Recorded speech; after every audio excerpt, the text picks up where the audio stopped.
How's it going, everybody? Happy second day of the 12 streams of Christmas. Hope you're having a great day. Thanks for being here. It's kind of not fair, is it, Henrik, that I stole this first spot today? How's it going, guys? Oh, man. How's everybody doing? Happy December. Happy Friday. Hope you're all ready for a nice weekend. I am. Oh. All right, Quindor's here. Fantastic. Too slow. I totally cheated on that one. I barely opened the pop-up for the chat, and I put, first. How's it going, everybody? All right, we got Nick, Artin, Jonathan. Fantastic. All right, close this guy down. Hello from Belgium, 4 Tracks. How's it going, man?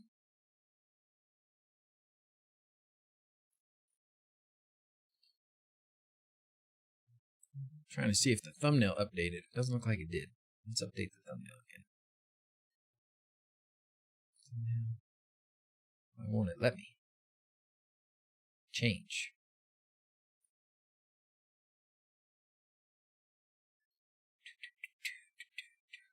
I have a video to put out today. There we go. So after we're done here, I will have a video to release. Zachary and I put up some lights in the little toy room. So I walked through the whole process and kind of taught him how to do it. And so I made a video out of it. I'll have it out today. Yona, how's it going? Nicholas, Brian, Sebas, John, Laney, Jason, Joel. Hello, everybody. Lucas, Raphael, Ben. How's it going? Raspy just subscribed again. Thanks, buddy. Moody from Egypt. Man, you guys are awesome all over the world. Amari, how's it going? Chris, all right. Looking for a way for Home Assistant to automatically change WLED controller and effects based on holiday. Is that possible? I'm pretty sure it is.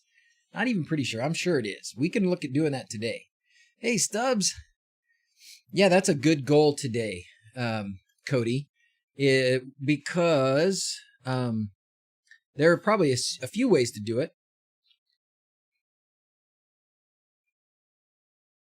And let's do it, right? I got my first LED project underway the other night. Thank you for the Dig Uno. You're welcome, Nicholas. And I'll take this moment to tell everybody who is waiting on a Dig Quad or a combined order that includes Dig Quad that I was hoping to get them today because they usually, when they tell me they're going to arrive, they usually arrive a little early. So I was hoping that they would get here today, but they're not here yet. As of last night, they were in Cincinnati, which is still a few hours away. So unless they have like a jet-powered turbo delivery truck, they're not going to probably be here today. But let me check again right now, see where it's at. But we have been printing all of the labels so that as soon as they get here, we can get them packaged and out the door within like a day. We're going to send out like 500 orders in one day. Oh, arrived in Salt Lake City this morning at 8 a.m. Oh, man. So probably not out for delivery today, but if they could, I mean, it's still possible. It's still possible. They arrived in Salt Lake City this morning. They do have a jet-powered delivery truck. Holy cow. That went from Cincinnati to Salt Lake over in one night. They must, I mean, maybe they put it on a plane. Who knows? Hey, Citendra, how are you doing? Get those packing hands ready. Me and Dawson every night I should show you, but so we take these packing slips, right? These things and the stickers that have the addresses on them and stuff. And then we put them on the envelope so that all we're going to do is pick up the envelope. The envelope will say what we need to put on it. We'll put it on it and it'll be in the mail. Bang. We'll get this sucker out. So people will be getting some. I will, if I don't see them today, if I don't get the DigiQuads today, I'll definitely get them tomorrow. As if they've arrived in Salt Lake City this morning. Line up those chitin. That's right. Oh, it's so good. It's so good to have them working with us. It's called an airplane. Oh, I see, Thomas. Yeah. For some reason, I didn't think they used those. Anywho's it. All right, let's jump in. Let's jump in because there's probably too much to do in Home Assistant with WLED. So let's jump in and let's set some goals. So the goals for this stream about WLED and Home Assistant are going to be Scheduling based on calendar, like Cody asked for. So how do we make it so that during a certain day, or maybe during a certain week or a certain month, you have a certain effect come on at a certain time of day, right? Isn't that awesome? I need to learn how to do that. I don't know how to do that. So we're going to learn some of that together, and we'll find a way. It might not be the only way. If somebody out there has their way they want to share with us, please do. That'll save us. And then I guess in the process of doing that, though, we'll probably accomplish the other goals, which are like, how do you change the effects? How do you change the palettes? Simple things like changing the colors or whatever are pretty straightforward because it works like a normal light. But in order to make it work, I guess, in the best way possible, Frank did a lot of the integration building, and he made some new services. So there are some service calls that are just WLED dot something. And that's how you do like the presets and the intensity and not brightness, but intensity and speed and some of those other variables. So we'll look at it. We'll look at all those different things. And scenes in E131. We could do a little bit of E131 maybe. And X lights. Maybe we'll have to do another X lights again before the 12 streams is over. My WLED sensors are unavailable after the latest release. Anyone know what to do? Uh-oh, Nicholas. I hate to say unplug it and plug it back in, but try that. Worst case, you might have to flash them again. I've had one that seems to have disappeared since I updated. Out of like 10, that's not too bad, but it's out on the roof, so I'm gonna have to go out there and grab it off the roof, and I'm gonna try just unplug it, plug it back in, see if that does it. Maybe it's just a network connection issue. But if it really has failed at some point during the update process, then manually reflashing it is probably what we'll have to do, which really isn't too hard. It's really not too bad. If you're gonna learn, if you don't know how to flash firmware on one of these little devices, learning how to do it with WLED is about as simple as it gets. So it's not too bad. All right. So WLED and Home Assistant. Maybe there's a lot of people here that are watching that are just into LEDs and have no idea what I'm talking about when I talk about Home Assistant. So Home Assistant, in a very brief summary, is the best open source home automation platform in the universe. All right. And it's been around. I think we had I shouldn't say we, because it's not my project. I just feel like I love it and I promote it so much. But they have passed, I think, their 5-year anniversary this past year. So 5 years of development, and it's become, I think, the number 2 most contributed to, or the most, whatever you're saying, the most popular open source project on GitHub. Second to, like, I don't remember what it was, some Microsoft project. But anyways, it's very popular, very well done, constantly being improved, getting more and more stable all the time. And they're about to release the first official version. So this has always been a beta, 0. something something. But so this coming Sunday they'll probably make the announcement, but they've got the beta out for the 1.0 version of Home Assistant, which is pretty exciting. So Home Assistant and being a home automation hub, what it does is brings all your smart home stuff together. So if you have light switches, if you have door locks, cameras, and motion sensors, and all those things, it brings them all into one place. All right. So Home Assistant has an integration for WLED. And it's really slick because as soon as you connect a WLED device to your home network, if you also have Home Assistant running on your home network, Home Assistant will just discover it. Now we're going to see if it works for me, because I've had some network problems specifically with MDNS. And so we're going to see if this works. I'm assuming that some of these notifications are about that. Oh, no. Integration reconfigured, low battery. Oh, no, that's not it. Login failed. Sweet. Well, anywho, let's see if there is a way to Reconfiguration. Check it out. Let's see. What is it? Media player. Yeah, that's fine. Well, this is the WLED integration.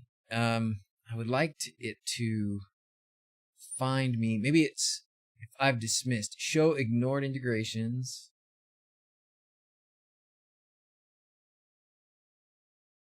Ignored. Dang. Stop ignoring. I was hoping that there was some WLED ones that I had available. Well, ZrZs, that's too bad. It's been showing me new ones when I put new ones up, but it's not right now. Anyways, when you connect a new device, new WLED device to your network, you'll get a little notification over here, and it'll say, "Hey, you got a new device," and you just click Configure, and it will take you to the integrations page, and you really don't have to do anything other than tell it what part of the house you've got it in. And as soon as you do that, it will show up as an entity in Home Assistant, just like this. So these are the lights that are on our stairs. So initially, they show up, the WLED devices show up just as a RGB light entity. So you can change the brightness, you can turn them on, turn them off. You can, if it's got a white channel, you could change the color temperature.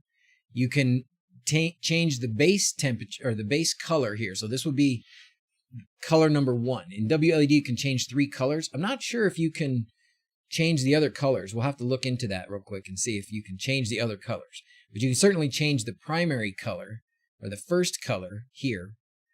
And then you can change the effect from the drop downs. The drop down menus here will give you the ability to change the effect. And that's all. But there are other attributes that you can change for a WLED entity in Home Assistant, like the intensity, the palette.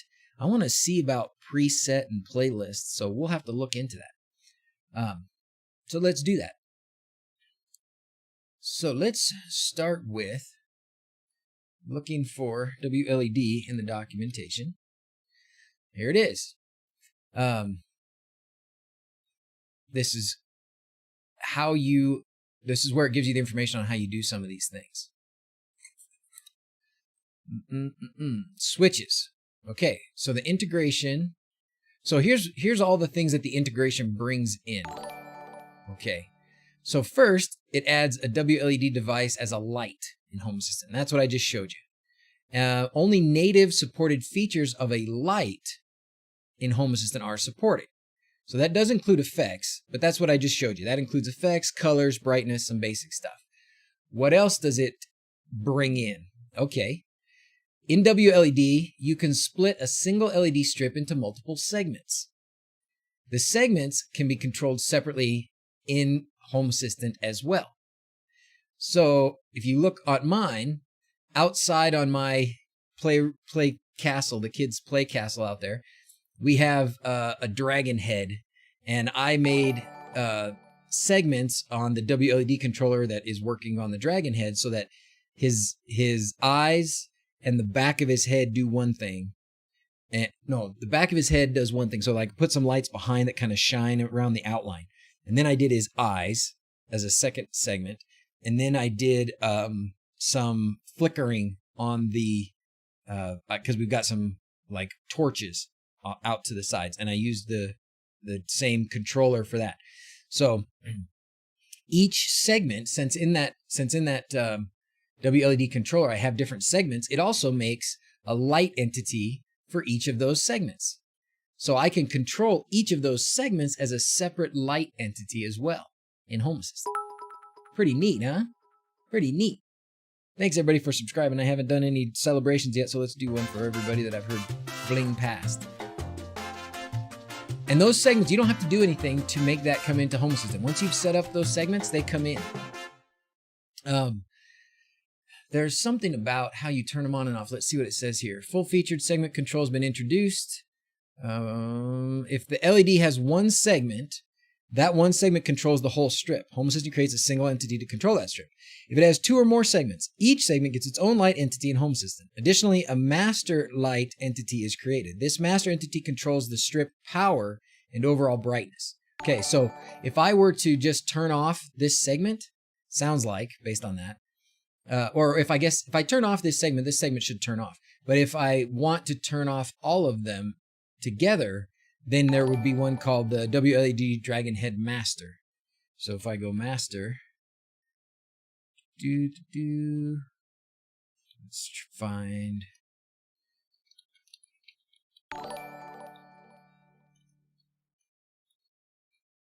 Yeah, there it is. WLED Dragon Head Master. So this will control the overall on, off, and brightness. So if I turn that off, those are all on. I can't tell if it's on from here.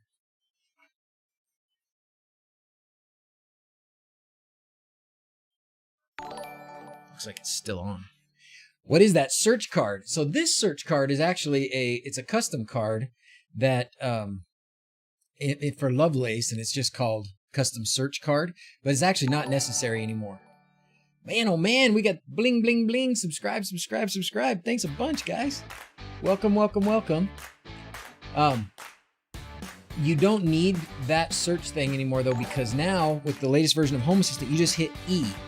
So if you're on this page like this and you hit E, you get this entity filter. And I could have searched it there too. I have so many entities, mine slows down a little bit when I do this. Man, oh man, are we going crazy on the subscribing? Thanks, guys. So I could have found it this way as well. Same thing. Does that help? Do you have to have multiple controllers to do segments? No, Nicholas, you do not. In the WLED, I don't remember which one is the Dragon Head one. What's the number on it? Let's go to the network and look at it.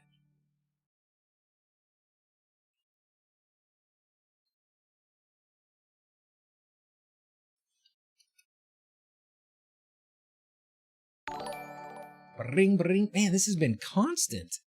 Wow. Thanks, everybody. I'm at the hospital. You're at home. Oh, Blade's having surgery today. How you doing, man? Are you getting ready to go in, or what's your status? Sorry if I violated your HIPAA rights by telling everybody that you're in for surgery today. How's it going, Sir Good Enough? Log on to both. Double watch. Double watch. Yeah, not insights. We want clients. Okay, WLED. Dragon Head is 37. Okay.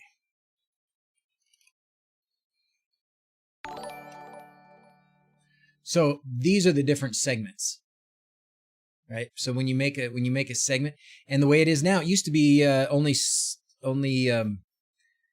slot 16, only preset slot 16 would save segments. Now you can save segments for every preset. So you could even have different segments. Could you explain segments versus running multiple channels? Nicholas says. Sure. When we're talking about a dig quad and you're running multiple channels, at least in my understanding of it, or my expectation of it, you're connecting a different strip of LEDs to a different data pin on the controller. So they could start at the same point, go out in different directions, and run different effects. When you're doing so that's different channels. So this channel is one strip of LEDs. That strip of LEDs could have multiple segments in it, but it's coming off one data pin on the controller. You could have another channel, if you're using the dig quad, you could have another channel that is a different strip of LEDs. Could be a different kind of LED. It could, like when I was running them here on my desk, you have to keep the voltage the same, but you could have different kinds of LEDs. One could be a strip of lights that's close together. One could be pixels that are far apart. So it's a different strip.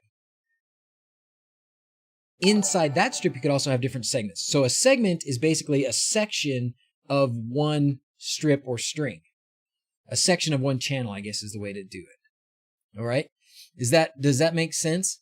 And you define the segments based on the LED number. So you start at number 0, first LED, and then you go till whatever the last LED is. And This one starts, so this is the one, I think segment 0 for me is, I don't remember if it's the eyes or the candles, but segment 0 is one, is the first 7 LEDs. The next section is the next, 29 LEDs. And that's the ones that are behind the dragon. And then the last section is the last 9 LEDs. And there's 45 total on that string. And that's all coming off of one channel. Now, it is a little funny because the way that we've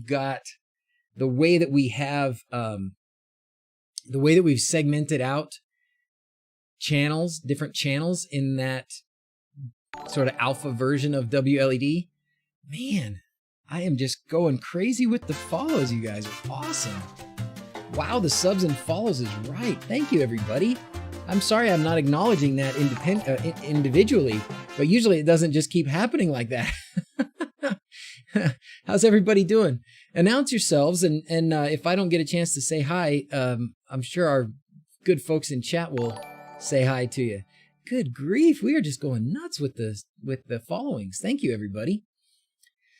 So where was I? I scrolled there for a second. So the way that we divide it up, or the way that it works right now for different channels, it's probably going to change. So I wouldn't, understanding it and getting a full concept of it's probably not terribly critical at this point, because it's going to change probably when it comes to being officially supported, that you can have different channels, different output channels from WLED. But the way that we do it now is by using segments. So if you go to, like if I go to my DigQuad that's on my house, it is running different segments, and each segment is, how do I say it's different segments? It is different segments, but it's really not. It's really the LED numbers. So in the WLED compiled, in this version of WLED that Quindor compiled, we're not really going with the segment controls, but we're creating segment controls because we divided up the number of LEDs to the different channels. So in the software, we defined the channels, and channel 1 is LED 0 to 300. Channel 2 is 301 to 600. Channel 3, 600 to 900. Channel 4, 900 to 1200. So those are the numbers of LEDs. So when the software is thinking about the channels, it thinks they're all in one order, unless you break them up with segments. Does that help? If you build with the exact numbers on each pin, you can use a single segment. There you go. IP freely. So you could divide up each channel into smaller segments. So my channels are like, this one has 200, this one has 150, this one has 150, and this one has only 50. Really? That's weird.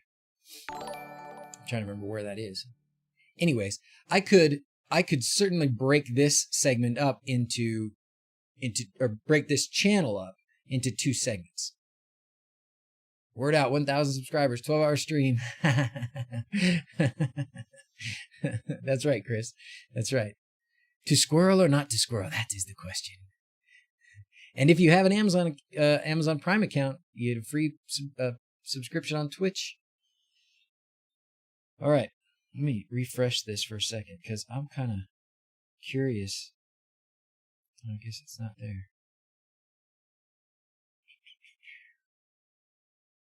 Huh. Yeah, I used to have a button that would refresh the viewer count. Anyways, does that help? Was that at all clear?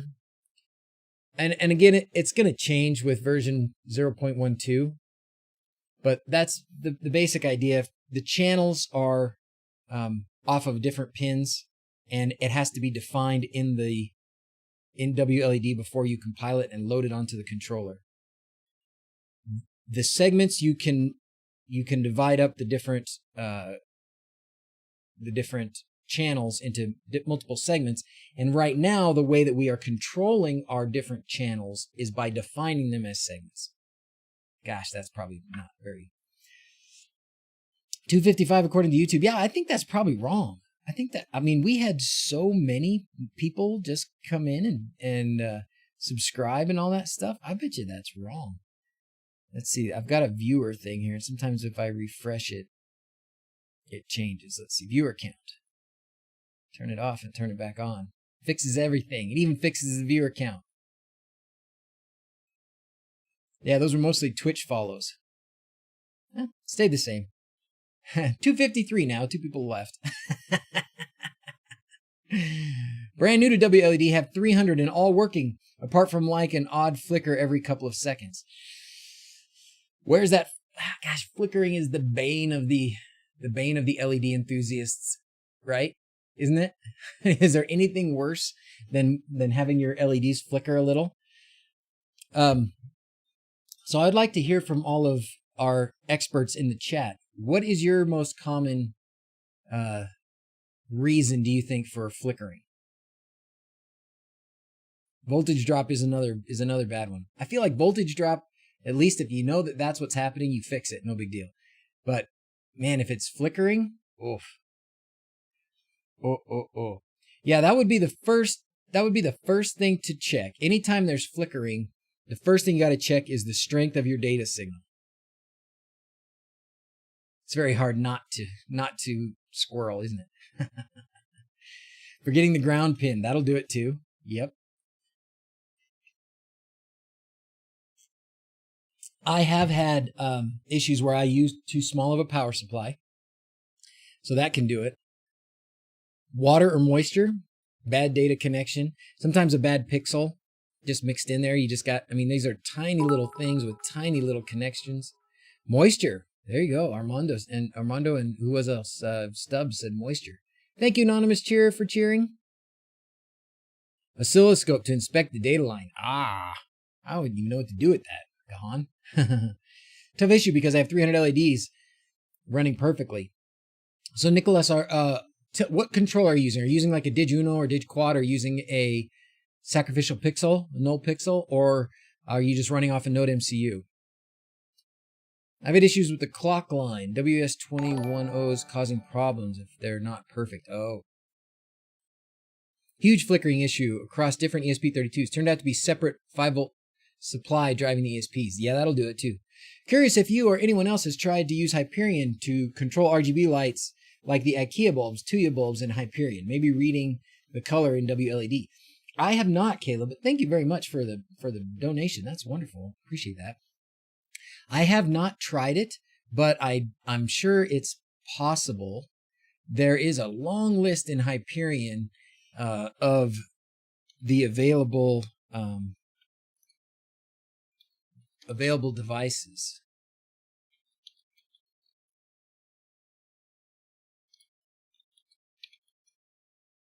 Compatible lights. Hardware. So here's a long list. USB. So network ones. So this is probably what you would have to do. So it'd have to be something that would be connected to your network, right? It's not gonna. So Philips Hue. If you can't do it any other way, I would bet you could put. Dang. I bet you could put WLED on it and then run them as E131. Receiving. And that should do it. Oh, did I see your message in Discord? No, Blade, I did not, but I will right now. Wish you luck. I do wish you luck, man. Okay. Let's do it. We'll do it. I'll do it during the stream. I'll do it during this stream, Blade. I know we're distracted already, but I hope we're answering good questions.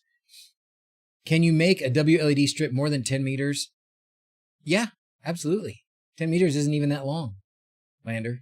Yeah, 10 meters, absolutely, no problem. Most likely, depending on what voltage LEDs, if you're using 12-volt LEDs, that shouldn't be a problem. But it's also dependent on how many LEDs, not just the length. So how many LEDs? Because each LED is going to add a little resistance, and by the end, you're going to have a lot of decrease in your voltage, and you may not have enough to get the final bit of LEDs what they need. So if at worst you might need voltage injection, but that's only if you're doing like strips, 5-volt strips or 5-volt strings. Yeah, Caleb, give that a try. I mean, it's a lot of work probably if you don't, if they're not Philips bulbs, but there is a Hyperion channel in the Discord server. You've probably been there. And if I kind of think that there's a whole Hyperion server, but I don't remember. Let me see. There's the Luciferin one. Nope, doesn't look like there is. At least not that I've joined. And I think if there was one, I would have joined it. But we do have a Hyperion channel in our Discord, so you can do that. 41 feet using WLED. Nice. Yeah, you can go quite a ways. All right, where were we? Anybody remember?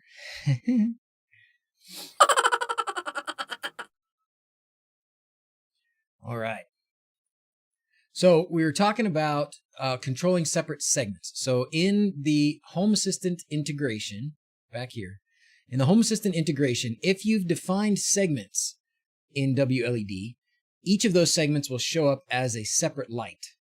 And then you'll have one light entity, which is also the master, which will turn on and turn off all of them. That's what it sounds like. Entity controls the strip power and overall brightness applied to all segments. I still think you can do them separate. Thank you. Oh, man. CA. Oh, Thierry Lab. How's it going, Thierry Lab? Thank you for everything. 9 months ago, I started with Home Assistant. Thanks to you and all the community, I now have a super Home Assistant with Super 7 WLED. That is fantastic. You know what's awesome is that most of you that have sent messages like Theory here, and I'm sure a lot of you that haven't sent messages, but so many of you have a better system now than I do. How about that? I tend to neglect my own system. I figure it out. I get excited. I make something work. I make a video, and I still tinker and stuff, but I tend to jump to the next one or to the next one, and I don't always really refine some things. So my kids and my wife have gotten used to things kind of falling apart and not working, and me not picking them back up because I'm on to the next, and to the next. It's a bad. That's my major flaw. Like a mechanic's car, where you just keep buying more cars rather than fix the other ones. How do you guys like my shiner? Can you see my eye? Look at that. You see that? I got hit in the face with a football.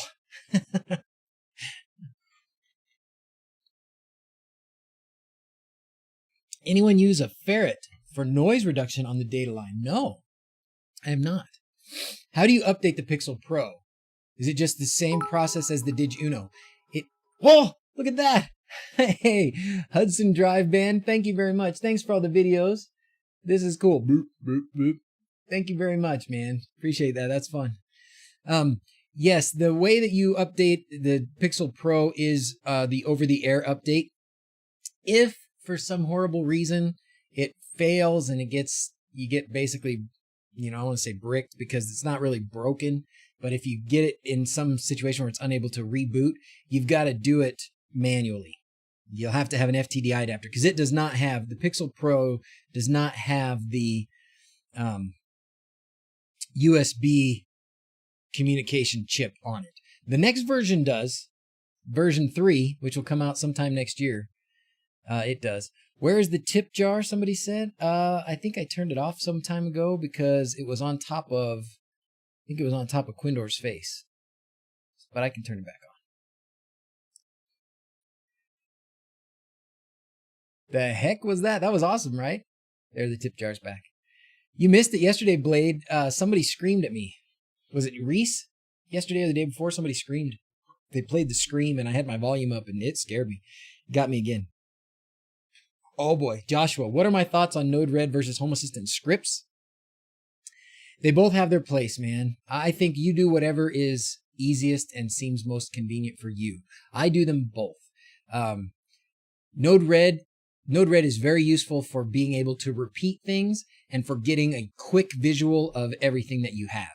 So I think if I only could choose one, Blade, you're going to love this. If I had to choose between either, Home Assistant, YAML, automation scripts, kind of together, or NodeRED, and somebody said you can only do one, which one are you going to do? I would do NodeRED, because NodeRED basically, what's going on behind the scenes in most cases with NodeRED is the same kind of things. You're still calling the same services and identifying entities in Home Assistant, and so a lot of the back end stuff of NodeRED is just the YAML stuff anyway. So there's no functions that you're missing. And it adds some new functions, quite a few actually, with different nodes that people have written that do different things. And then you've got the visual component that makes it very easy to copy from one flow to another. And you can easily see what's going on.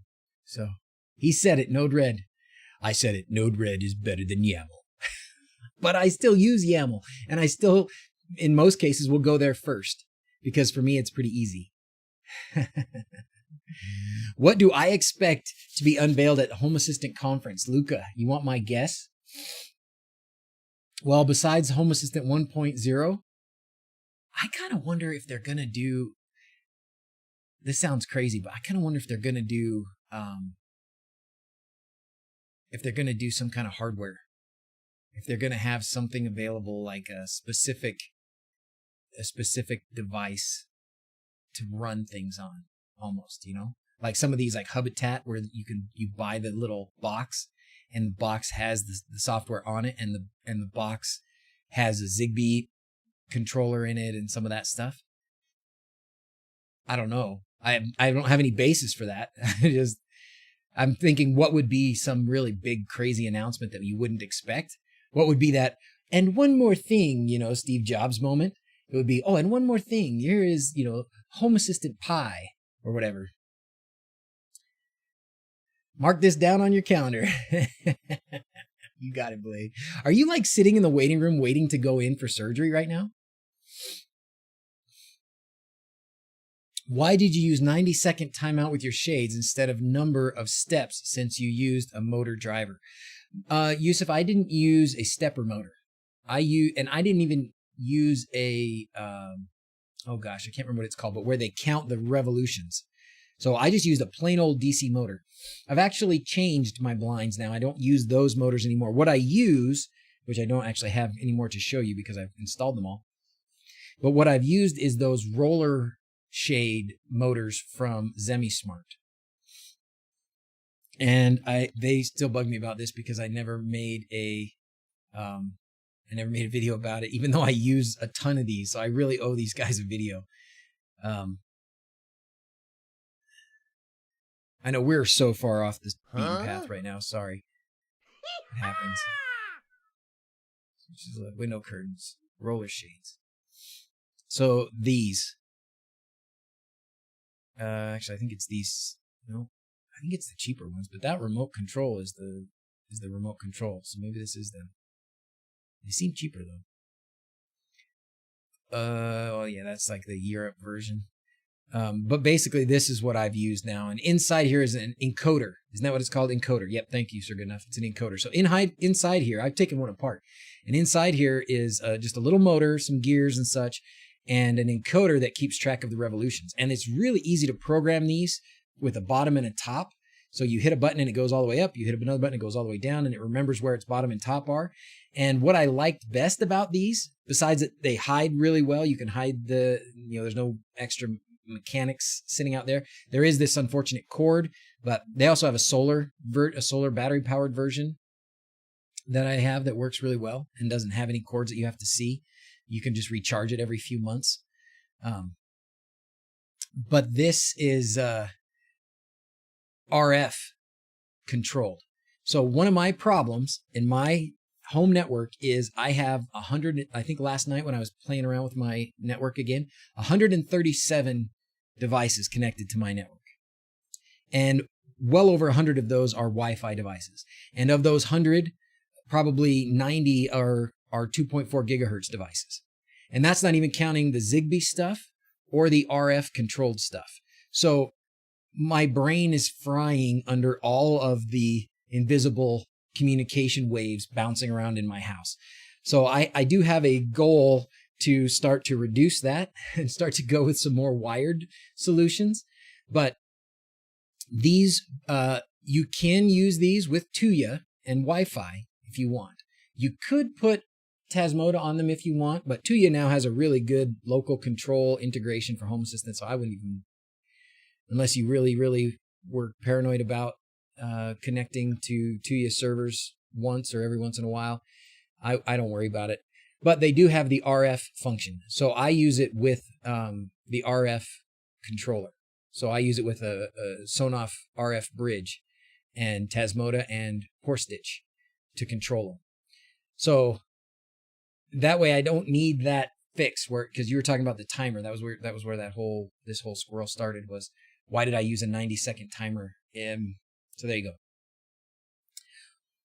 And use a Wi-Fi deauthenticator.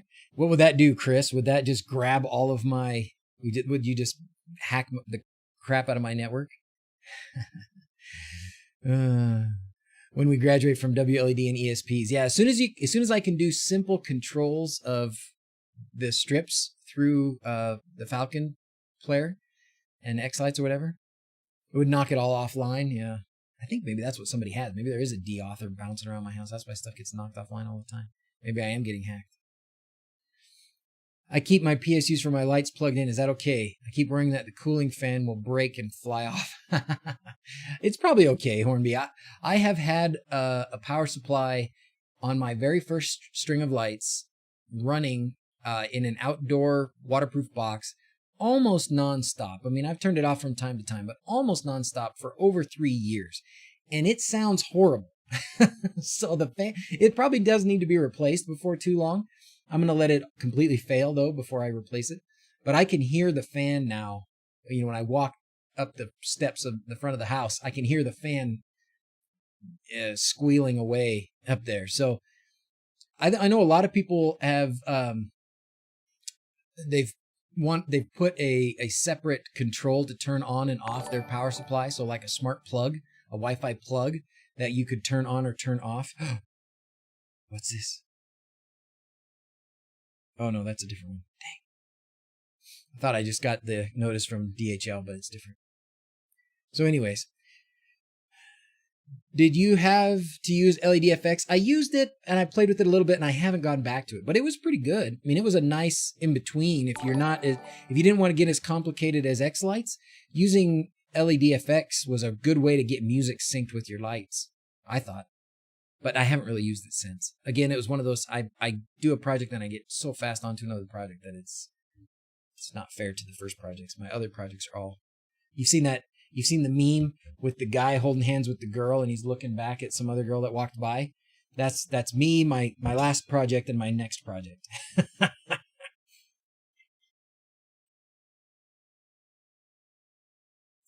You think so? Cheaper to fix the power supply fan now than the whole power supply? Maybe. Probably true. $20 for a new power supply. Inadvertently put 2 PSUs on the same strips. Using the second one for power injection because it was quite a ways from the main one. Surprisingly, everything is working just fine thus far. Proceed. I don't understand the exact problem that you would have by connecting the 2 positives, but I know that I guess my first thought was, well, the problem would be you would have, potentially drawing too much power from a smaller power supply. Say one power supply is 2 amps and one's 10. And if you're drawing 5 between the 2, you're drawing more than you should from the small one, and that's going to cause it a problem. But I know Rob mentioned, and probably some of you guys that know, I'm sure Quindor, some of you guys that know the electricity better than I do. So there could be some problem with phasing of which I don't understand with DC power, but I don't know. There could be a problem. Oh, hey, Phil. See issue 1431 on GitHub. What's that for? I hit the reset on my Did You Know. Do I have to reflash WLED? No, you shouldn't. You shouldn't. That would do just like a reboot. That's what it should do. Need to keep your grounds attached and common. That's for sure. For sure. First, you really want to make sure that your data line is strong. Second, you really want to make sure that your ground line is strong. Will crash if you change effects quickly. Oh, okay. Yes, Phil. I've seen that. I have seen that. And there's already a 11.1 coming. Maybe that'll be part of the fix. All right, let's go back to this. Back to Home Assistant. So we talked about the segments part. What else do they integrate? So when you set up a new device, a new WLED device in Home Assistant, it brings in all these things that we're going through. It provides sensors for the following information.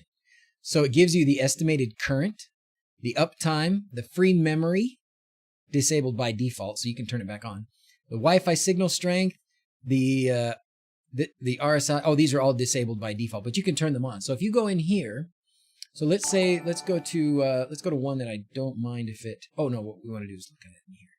Here, yes, Dragon Head. Let's not look at the Dragon Head one. Let's look at the one on the stairs. Oh, it looks like I did turn on the LEDs on the outside. Oh, and I wonder if that turned on with it. Maybe sync started working. Some of you know Whiskers 007. Phone number. Oops, that was a bad idea, Solomon. Sorry, I should not have approved that. I didn't read it before I approved it. I just started reading. I was like, oh, that's fine. And you put your phone number now on YouTube. That's a bad idea, Solomon. Sorry, buddy. Maybe we can get rid of that comment. I'm going to remove it for you. Sorry. Just don't post your phone number. And I can't call you anyways. But thank you. I'm sure you can get the help you need. All right. I guess if you go to the integration stuff, here we go. Related entities. Integration. Let's go there. Yes, to the integration. WLED stairs. One device. We go here. Yes, under entities. There are these disabled entities. So let's see what they are. These are the sensors. So if I wanted to see them, let's see, how do I enable them? You can get, so here's the estimated current, and that changes based on what entity you're showing. So that's awesome. You can turn on the night light. You can turn on the sync send or the sync receive. We should probably do this, because remember we were getting confused about like what you turn on and what you turn off for the different controllers when you're doing sync. We could probably use this, and this just makes it really clear because there's a send and there's a receive. I think after reading the documentation since the last stream about sync, basically the receive is turned on by default. And if you want a certain controller to send the notifications, what they call them, then you turn on the sync button. Anyways, if you want this information, you can look at these and see. Entity, there we go. Now we can enable it. Great. So there, was that, which one did I look at? This one I enabled? I thought I just enabled that. Oh, I didn't put update. We added to Home Assistant in 30 seconds. Great. Wow, it even gives you the Wi-Fi channel. I'm going to turn on some of these. Free memory, that's awesome. I have had some trouble with this stuff, so I'm going to turn on some of these things, because this is great information that you can get in there. This is awesome.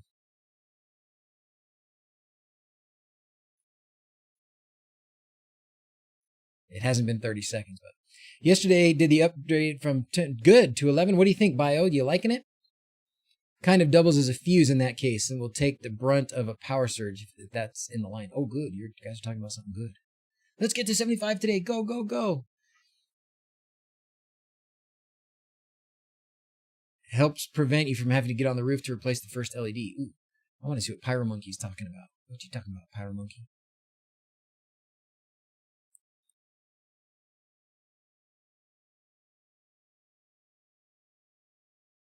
Oh, so wanna fast, unable to connect to it. Interesting. Won't go into AP mode either. Thanks for the reply.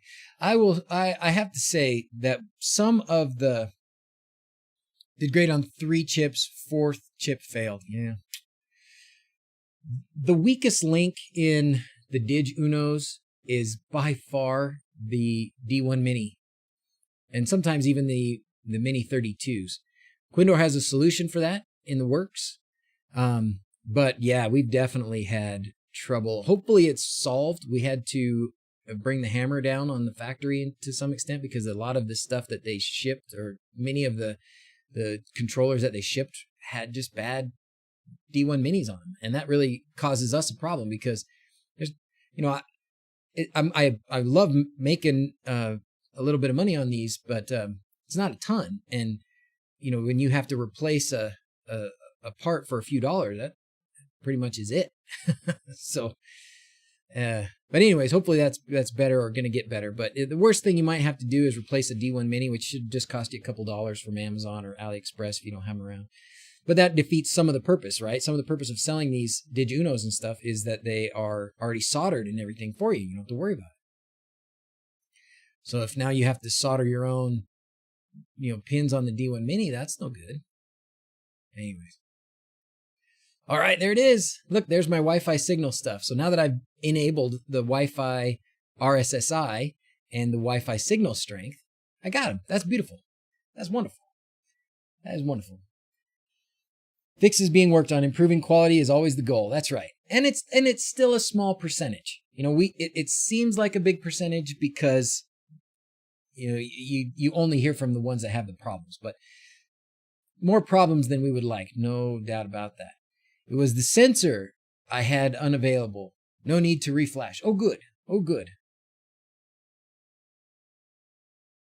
Not everyone has a drawer of D1 Mini chips, Tom. I do. I have. In fact, I think I've lost a bag of them. I need to find it. I'm pretty sure I bought a bag of more than I care to admit, and I can't find them. Just received a shipment. Oh, Chris just received a shipment of D1 Minis. Everybody should, man. I was buying them in packs of 10 from AliExpress. Oh, good, Phil. Thank you. I love to hear that. And it's, please do. It would help.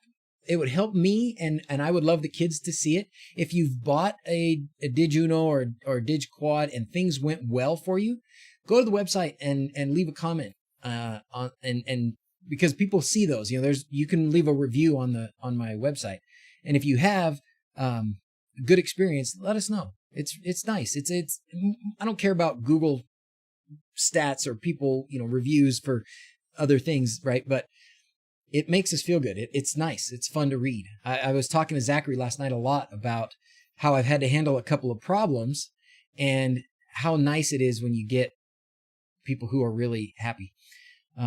Chris Greenman, are the DrZzs in stock? I've taken off the ability to buy them right now because I need to get a handle on my inventory. I've had a lot of replacements and I've had a lot of shuffling. And so right now we're in the process of filling all the DrQuad orders, and a lot of DrZzs are involved in this as well. I probably have, I've got at least 100 DrZzs left. I think more, but I'm taking a guess. But I don't want to start selling those until I know exactly how many I have so that I can list that many for sale. You know what I mean? So give me through the end of this weekend, and then I will be taking orders for DrZzs again. But the DrQuads are going to be the DrQuads. This shipment of DrQuads, there's 500 coming. And I think I stopped taking orders at like 497 or something. So they're all sold. The DrQuads are already all sold. I do not see a way to get any more DrQuads before Christmas. But I will have DrZzs. And they will be posted for sale. You can start putting in orders again probably Monday. Okay? Did he say he is shipping the back ordered DrZzs? Yes, Wendy's. Yes. Are you really Wendy's? Because, Wendy's makes really cool social media posts. Go DrZz. Yes, so if you've ordered a DrZz in combination with a DrQuad, that's coming. And if you wanted a DrQuad before Christmas and you haven't been able to put in an order, you probably aren't going to get a DrQuad before Christmas, but you can get an Uno. And they will be on sale. You can go to the website, you can put your name on And on the list, you'll probably get, well, anyways, I'll take back orders on the Unos because I think we can get Unos more easily. But hit enter too soon. Gonna go Dig Unos for the permanent install. Dig Unos are great. Dig Unos are great. Dig Unos are great. I have one Dig Quad running and the rest are, well, I've got all kinds of stuff running. What I have running is not really a good example. All right, here we go. So those are the sensor entities. So WLED Integration and Home Assistant brings in these sensor entities. Many of them are disabled, but now you saw how to enable them. It will also create a few switches. So this is a very thorough entity, a very thorough integration. It's a very thorough integration. It brings in light entities, separate light entities for each segment. It brings in sensors. It brings in several switches, and the switches are to turn on or turn off the night light. Can be configured on WLED itself under LED settings preference timed light. So you can even set the timer time through Home Assistant. That's awesome. And then the sync and receive. The sync and receive can be configured on WLED itself. Oh, wait, no, sorry. Can be configured on WLED itself under settings LED. Oh, no, I'm sorry. Maybe the timer, sorry, back that up. You can't set the timer time, I don't think, for the nightlight. But we'll see because there's some services down here. We'll get to the services. So the switches are the nightlight toggle and the send and receive sync toggles. Okay. And then there's services. Currently, the WLED integration provides one service for controlling the effect. More services for other WLED features are expected to be added in the future. I actually think they've been added and that hasn't been updated because I think you can do other things. Oh, no, I guess WLED effect service has these attributes, and the effect service has the effect attribute, the intensity attribute, the palette attribute, the speed attribute, and the reverse attribute. So those are all things that you can control with this WLED effect service. That's how it works. Okay, we're going to have to play with all that. Oh, and then here's another service. This is the preset service.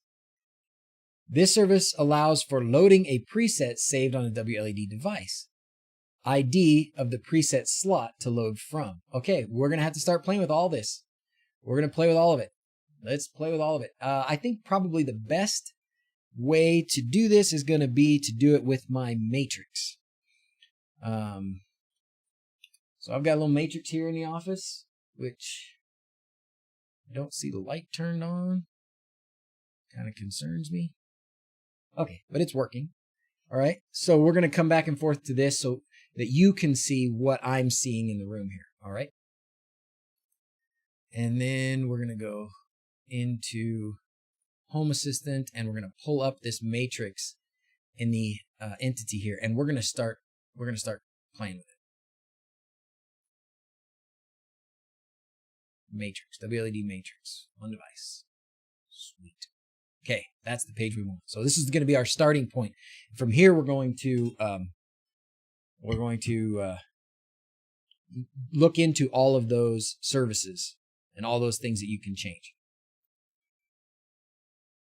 Hydrate. Time to hydrate. How do you do a review on the website? You might have to register. Trying, but it says I have to log in. Gonna put 5 stars. Thank you, Hornby. You might have to register, and if you don't, if you don't want to, I don't blame you. It probably gives me some personal information of yours that I don't want, and if you are concerned about sharing it, it's okay too.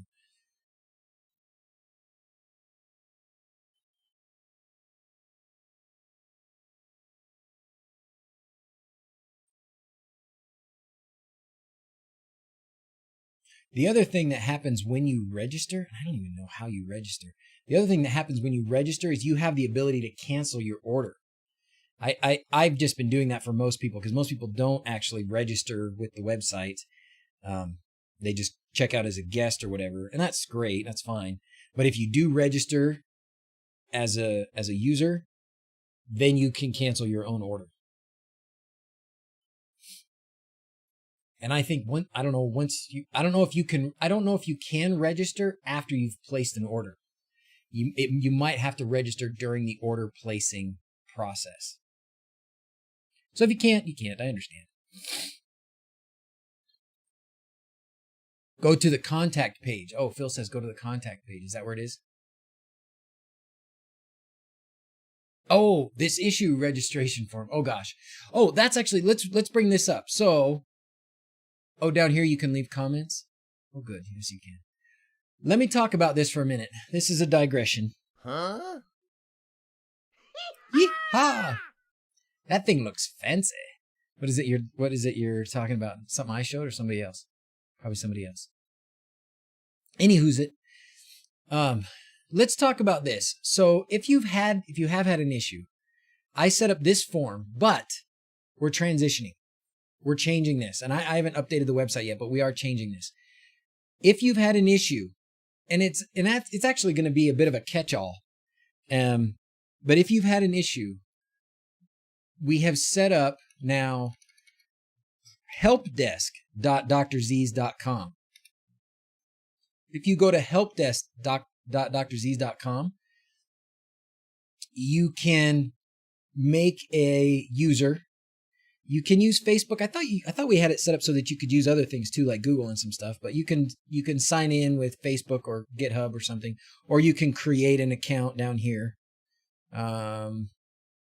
Right here, register as a new customer. You create this, and then you can go in and leave a ticket. And in your ticket, you can, complain that your D1 Mini failed, or you can ask questions about things like when's your order going to come, that kind of stuff. But this is going to help me offload some of the time-consuming parts of answering a lot of these questions. So this is new, helpdesk.DrZzs.com. And it's a really good, and some of you guys are hearing about this for the first time, like Sir Goodenough and Stubbs, and some of you guys. We're going to recruit you and give you access as agents, it's called in this. So it's going to help. It's going to help us organize and be able to make multiple use of people's questions. Sir Goodenough knows already. Okay, good. Blade's been talking to you. You see help desk. Yes, that's right, Blade. I was just introducing help desk. I was just introducing the help desk. So you'll hear more about it. We'll get more of it. Been part of the development discussions. Oh, excellent, Stubbs. I'm glad. I'm so happy to hear that. So thank you, Blade, for including other people already in that discussion. I appreciate that because I hadn't yet. Anyways, help desk is open. The DrZzs help desk. I don't see it replacing Discord or anything like that. I think it is an additional tool which will help us to be able to reuse some of these answers.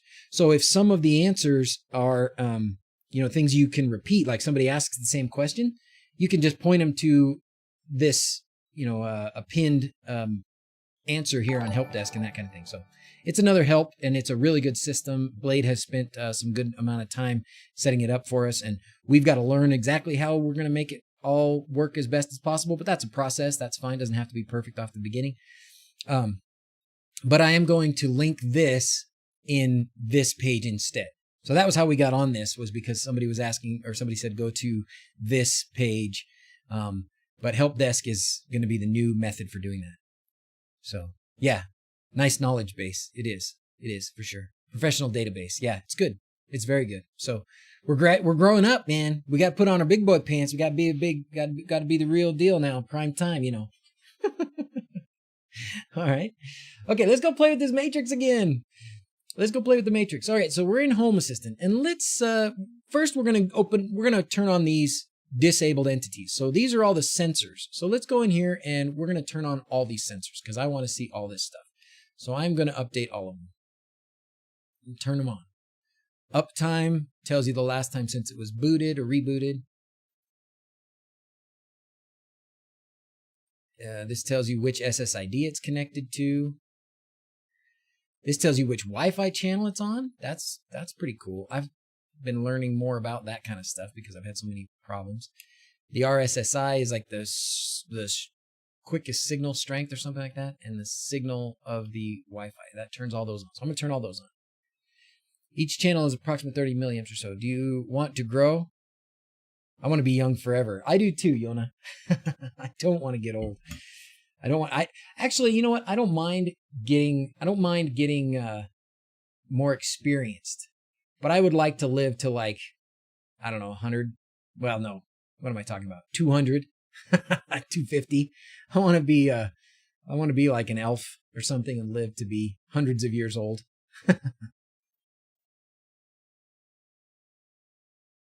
There's just too much in the world that I want to learn and do that I can't, if I only make it to like into my 70s, I'm going to be so disappointed because there's going to be so much stuff I'm not going to get a chance to do. I would like to be like in my 30s forever. 30s was pretty good. 40s, getting into the later end of the 40s is getting a little bit harder. Just past 50, the morning aches and pains suck. I hear you, IP. I hear you. I'm realizing now that I wasn't so careful with my body maybe when I was younger. It didn't seem like a big deal at the time. Getting old is great. Being old, on the other hand, getting old is great. Being old is different. Hey, Home Assistant's here. Home Assistant's here. Oh, message retracted. What? You'd look like Gollum.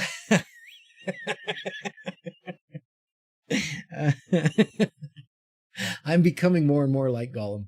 61 in retirement gives me so much time. I am on the fast track to retirement, Sir Goodenough. Sorry, wrong account. Oh, that's cool, Frank. Thanks, man. Has everybody signed up? Has everybody got their ticket? This is the last week. The Home Assistant, let's make a plug. The Home Assistant conference is next Sunday. So instead of, my regularly scheduled stream will not happen next Sunday because I will be watching the Home Assistant conference. So Home Assistant conference is, not next Sunday. I'm sorry, like 2 days from now, Sunday. 2 days from now, Sunday is the Home Assistant conference. And I will be watching it. If you haven't, you can buy a ticket for $1, helps them pay for, the bandwidth and such that they're going to be using to make this broadcast. And there'll be some speakers. It's going to last, how long is it going to last? It's going to last 9 hours. Or is that 11 hours? That's 9 hours. It's going to last 9 hours. Oh, no, 10. No, it's not going to last 9 hours. What am I doing? How long is it going to last? A couple hours? 3 hours? 2 hours? It's going to last some number of hours. And it should be awesome. We were already speculating about big reveals. I said you guys were going to start making your own electric cars. That seems to be the big reveal thing. Why not commenting during the Home Assistant event? 5 hours. Great. I'm sure there'll be some way to chat, right? I'll be watching it probably on YouTube, and there will be a live chat, I would expect. Is that not true, Frank? Just signed into help desk. All right, great. You can be our first one. Give us a break if we screw up at the beginning as we're getting our understanding of it down. But I need to find the website. Which website, Jacob? Discord to Discord. Oh, Discord. We're going to be chatting in Discord about it. LED question: is there a way for segments to stay after WLED reboots? Save them in a preset, JP Livingston. Save them in a preset and they will. So initially, if you're running WLED, any version earlier than version 11, you could only save your segments in preset 16, but now you can save them in any segment. So here's all my segments for this matrix. I basically have a matrix up here that has 10 rows, and of those 10 rows, I made each one a segment. So now I can go in and adjust each one individually. And if I want to make a new preset, create a preset, I want to create the preset. I just want to say seg2 because I just want it to do all this. I want it to use the current state. So hopefully it will use all of these. It will save all of these. Let's see if it does. Save preset. All right. So now if we switch to a different one, the segments go away. If we go back to seg2, if we go to seg2, the segments are all there. If I reboot it now, so let's go into this. Let's just go to info and we'll reboot. We'll reboot it and the segments will be there still. But if you don't save them as a preset, they will disappear. So from Home Assistant, I would just call the preset. Today I turned them on and set an effect. So I would just turn them on and set the preset instead of the effect. Yes. That I think is right. That's what I would do. Re-download Discord. Yeah, you do, Jacob. Discord is awesome. Oh, the websites? Oh, gosh. Home Assistant website, Help Desk website, my website, DrZzs.com, helpdesk.DrZzs.com, and then homeassistant.io, home-assistant.io. I think those are the ones. Is there any plan to re-implement support for PT matrix displays? I haven't seen supported since, I want to say, 0.71 or something like that. They're much cheaper nowadays, plus they're ESP hats. Ooh. I don't know, is PT Matrix, PX Matrix, was that a Home Assistant integration, Ferret? Now my Matrix won't reconnect. Hello from France. How's France doing? Yeah, now my Matrix won't reconnect. I probably have to. My website, DrZzs.com, Jacob. DrZzs.com. Is there a way to have an animation play on the various segments as if it were a single strip? Yes. Oh, an animation? Yes. I know seems to start the effect on each segment desperately. If once you've divided them up into segments, and I may have to unplug and plug in my matrix again because I seem to have knocked it off the yeah, nope, it's unavailable. Golly. All right, unplug it and plug it back in.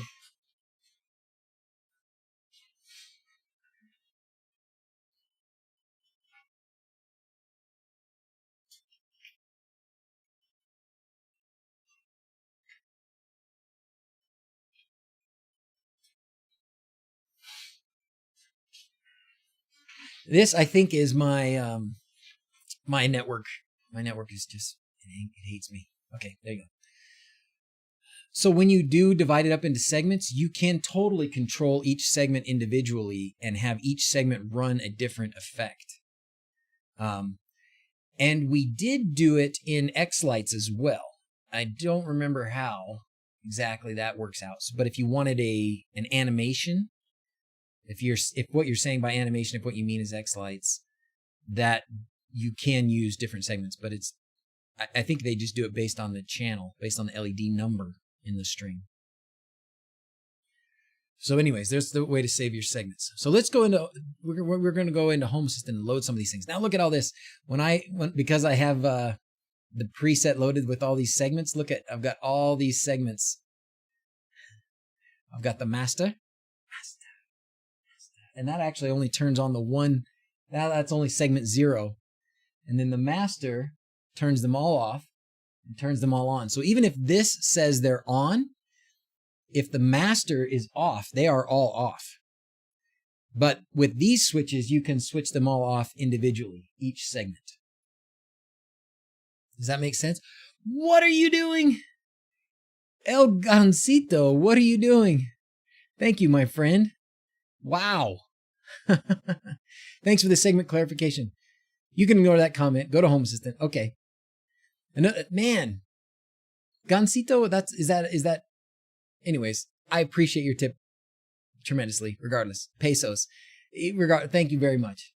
It says dollar. It's got the dollar sign, but it's. But anyways, I appreciate your. There's. I was gonna say $100 is a little bit excessive. I appreciate it, whatever it is. Thank you so much, El Gancito. I love Gancitos, by the way. The actual little Twinkies with the jelly in them. Thank you very much, Gancito. Let's play the unicorn for Gancito. I have no idea what the exchange is anymore. When I was in Mexico many moons ago, it was about 10 to 1, but it changes a lot.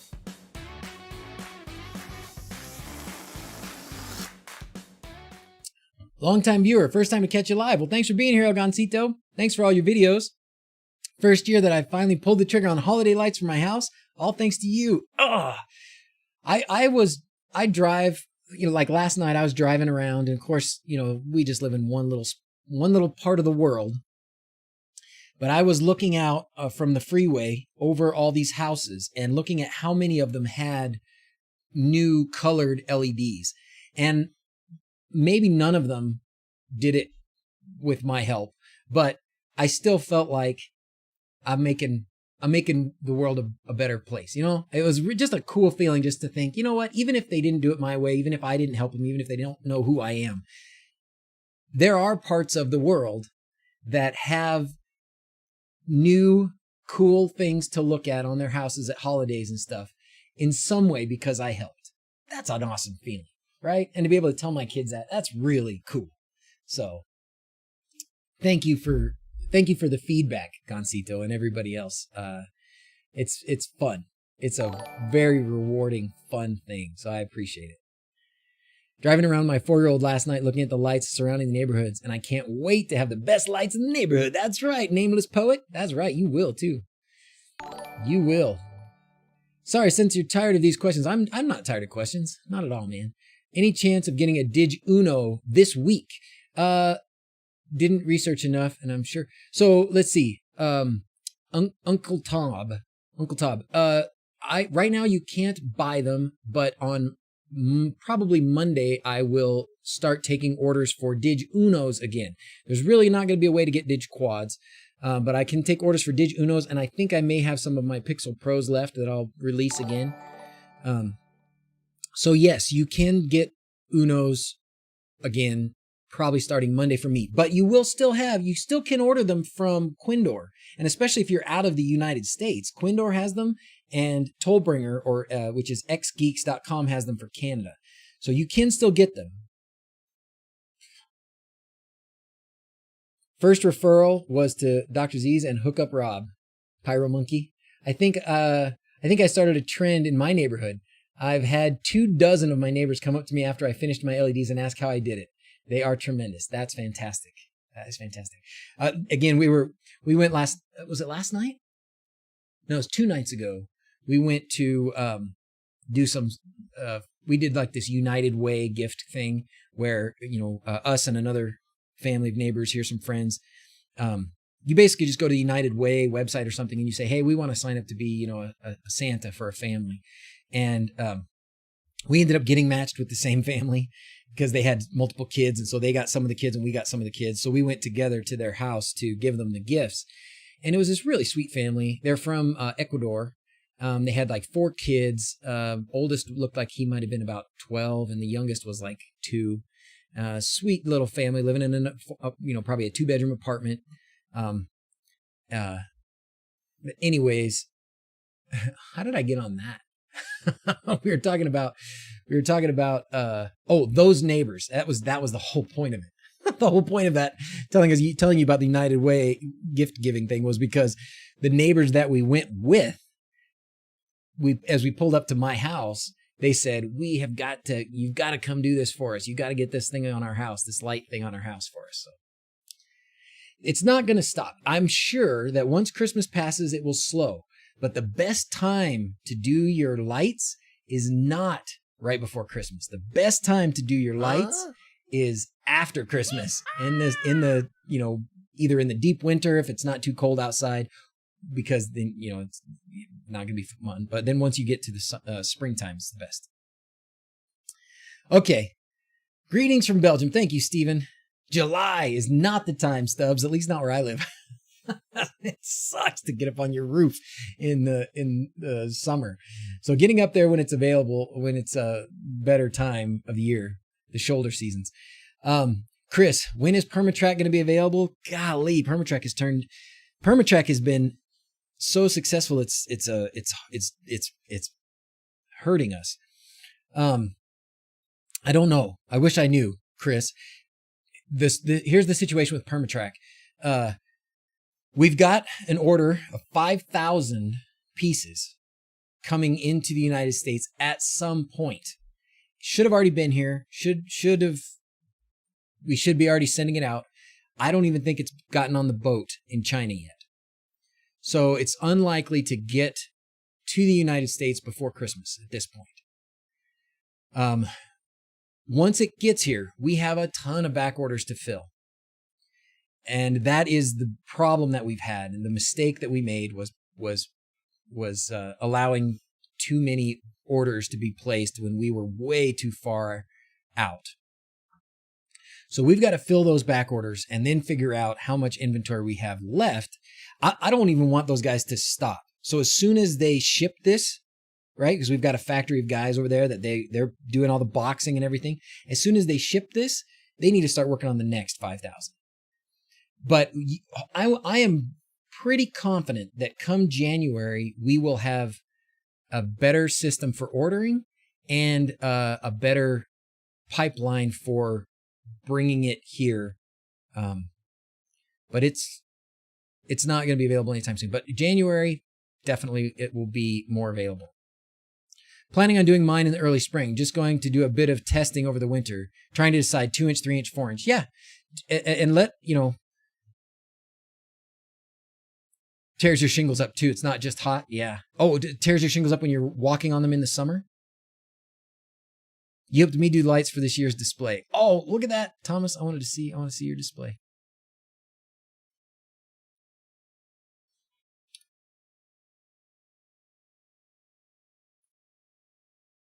Oh, that's cool. Look at you. Dude, I love it.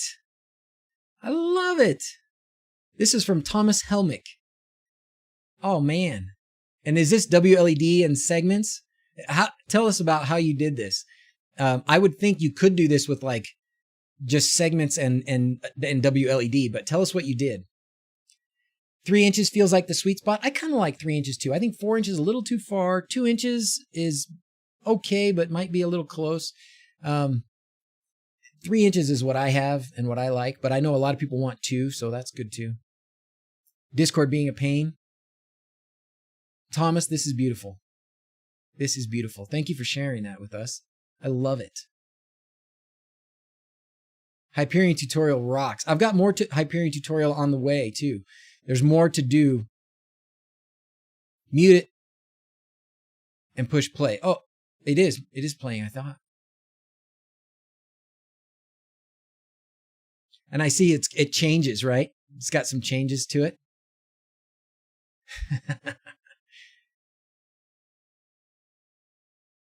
Yeah, what LEDs are you using, Thomas? Share some more with us about this. We like it.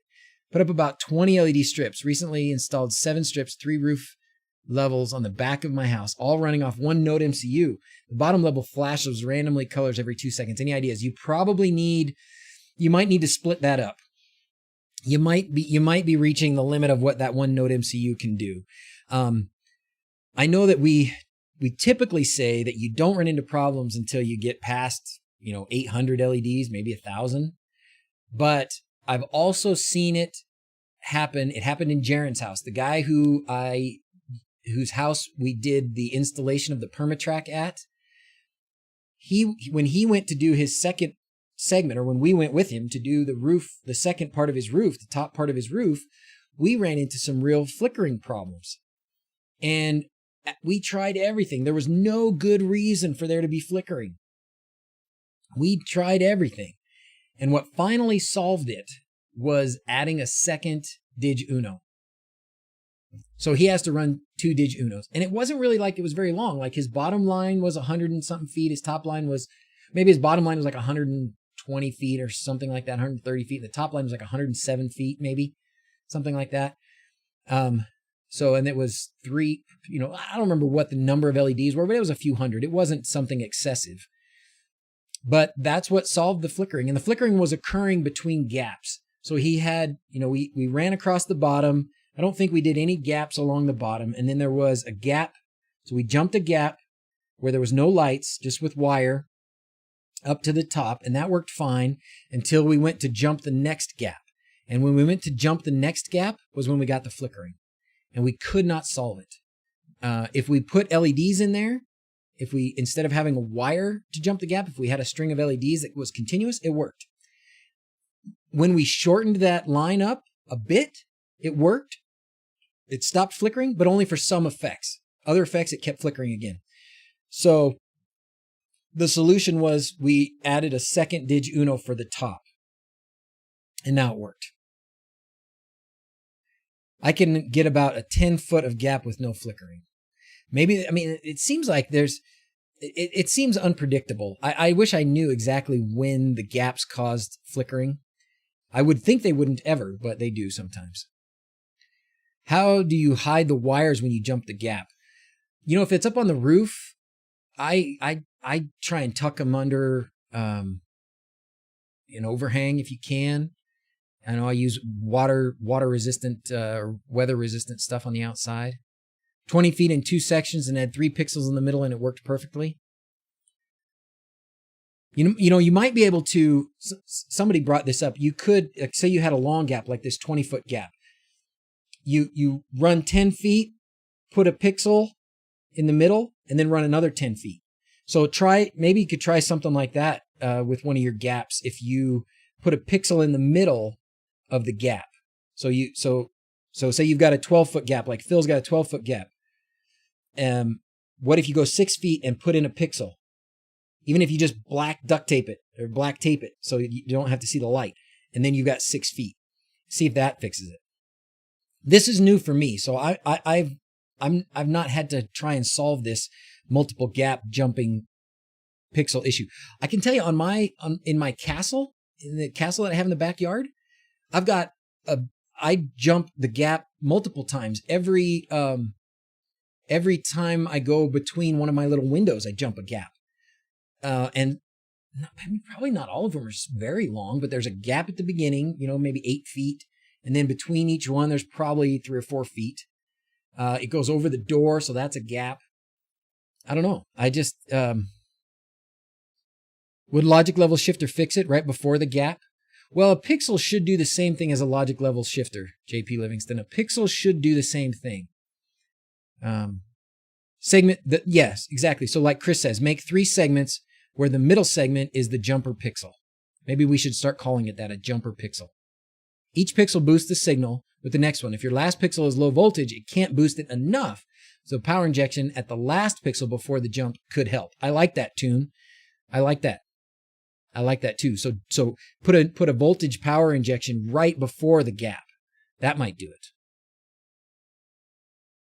These are good suggestions, and this is how we problem solve. I don't have all the answers. I don't. We haven't gotten anywhere with our WLED automation stuff, so let's do that. All right, so let's imagine what we want to do. So let's make an automation. Somebody was asking about timers, right? Like date, turning on and off with date. I don't know what the latest bit is for that. Home Assistant, date, trigger automation.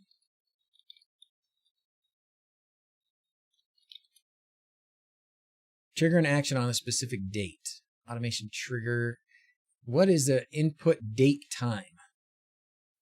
The input date time integration allows the user to define date and time values that can be controlled via the front end and can be used within automations and templates. This is what we want. The preferred way to configure input date time is via the user interface at Configuration Helpers. Click the Add button, then choose the data and/or time option. To be able to add helpers via the user interface, you should have default config. Yeah, okay, we've got that, I'm sure. Okay, so let's start with making a date time input. Okay. Can also configure via YAML, but we'll do it via the user interface. Okay, let's try this. I like this. I like where this is going. I want to leave this page open, so I'm going to open another.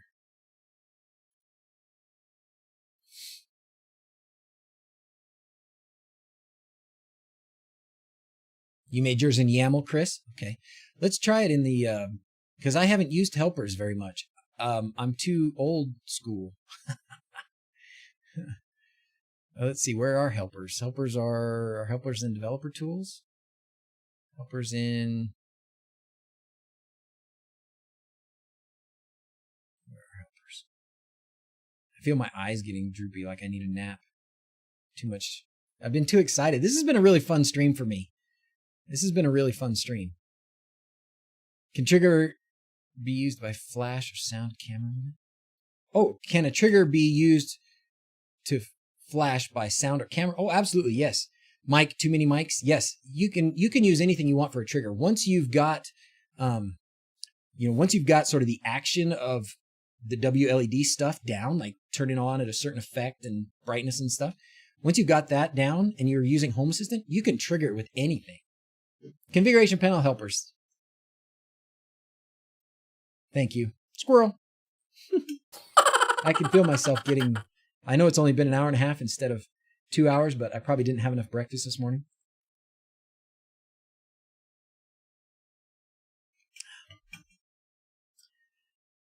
Thought helpers was old school. You thought helpers was old school? No.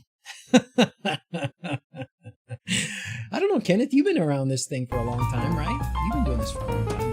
The helpers to me is all right, we're going to add a helper. And we're going to do a date time helper. We're going to give it a name. We're going to call this date time helper. Let's just call it for the Matrix season. Let's try Matrix Christmas.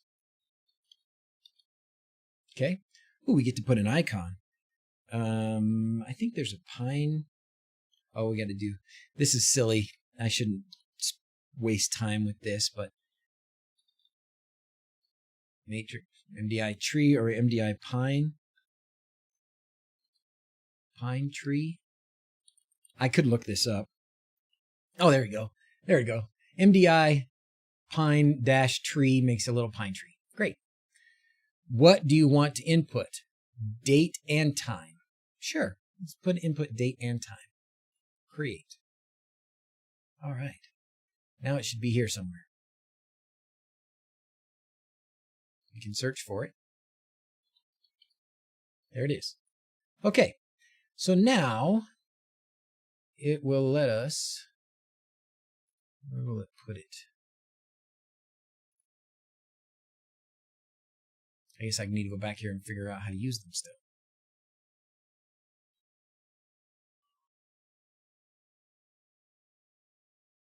Date time input entity state exports several attributes, can be useful in automations and templates. Okay. Input date time set date time. Okay, great. Date time, that's what we ended up using. This can be used to dynamically set both the date and the time. To set both the date and the time in the same call, use date and time together, or use date time.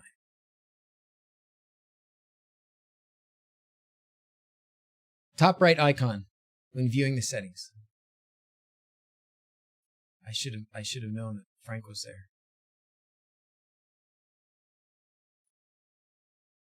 This thing. There you go. Thank you, Frank. Did you see that? So when I'm looking at this entity, the Matrix Christmas up here, this thing, click that guy, and now we can put in the date and the time. What is it with January 1st, 1970? So let's say we want to, oh, is this going to be year-based as well? Does it have to have the year? Oh, hey, James. I could add it to the dashboard too, yeah. Is there, in here, there should be a add to Lovelace kind of thing too? No, that's okay. Up here. Is that Linux's 0 time? Oh, that's cool.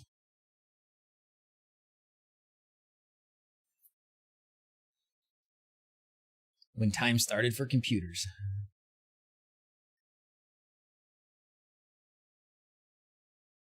Does that mean it's gonna? That's so. If it has to have the year, I was hoping it could be yearless. Can it be yearless? So it would be like every.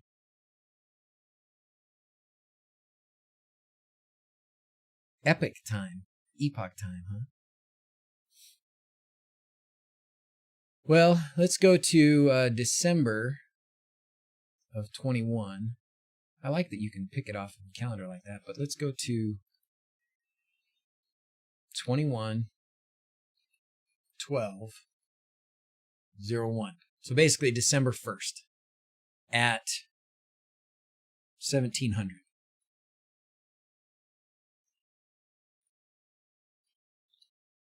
Oh, we'll make it 1730. All right. So I can set that time. Oh, and these are all the different times that I set. Oh, that's interesting. Okay. You could do a template sensor and just pull the month out of the date. That's what I've done for a few sensors. Do you know what time they will be available? Drew? Oh, what time? Surely you can just ignore the year in your automation. Just use a month sensor. I don't know how to do this stuff. No yearless stuff. Good suggestion. Maybe this is going to be harder than I thought. So will this go to on? Or this won't go to on. This will output the date and time. I don't know if this is going to be the right way. Let's see an example. Service, input date time. Input date time data. How would you use this as a trigger? Following, so action, trigger, platform, time, at, input date time. Oh, okay, great. Yes, this is what I want. This is what I want. So if we go back to the matrix, we set an automation, and we want the matrix to turn on. Look at all this. All these options.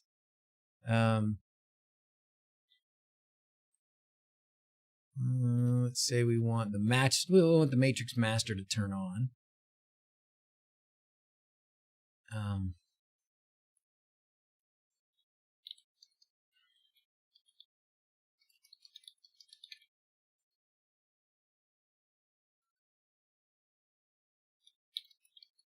Might be a better way, but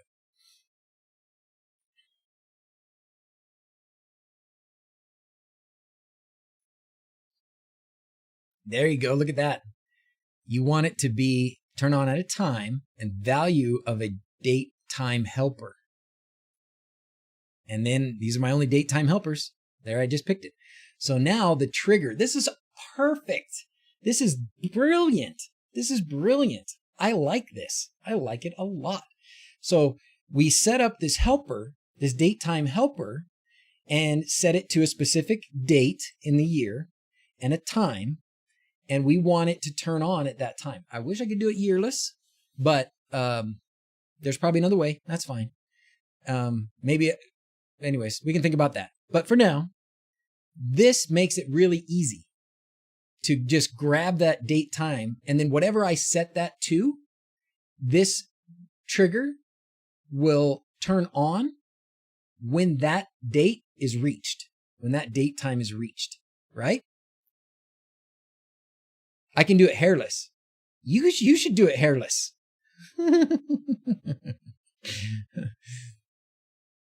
You suck at Home Assistant automation. So far, all you've managed to do is install it. You can add an action after the new date time. Oh, yes. Yes, that's exactly the point. So now we've added the trigger. So we've added the trigger. Now we want to add the action. Great. So the action, we can add a device, and we can do the WLED. We want it to be the matrix. And then actually, even though I put it up there, it doesn't look like it brought in that matrix.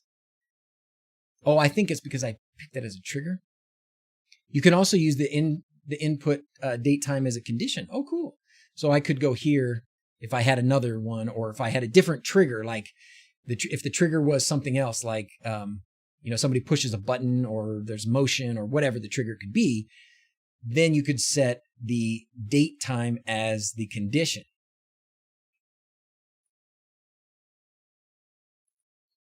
Value of date time after a certain date or before a certain date. Oh, look at this. This is all so new. Man. You're right, Ryan. I did put the matrix thing as a trigger. That was wrong. But then I overwrote it. I changed it.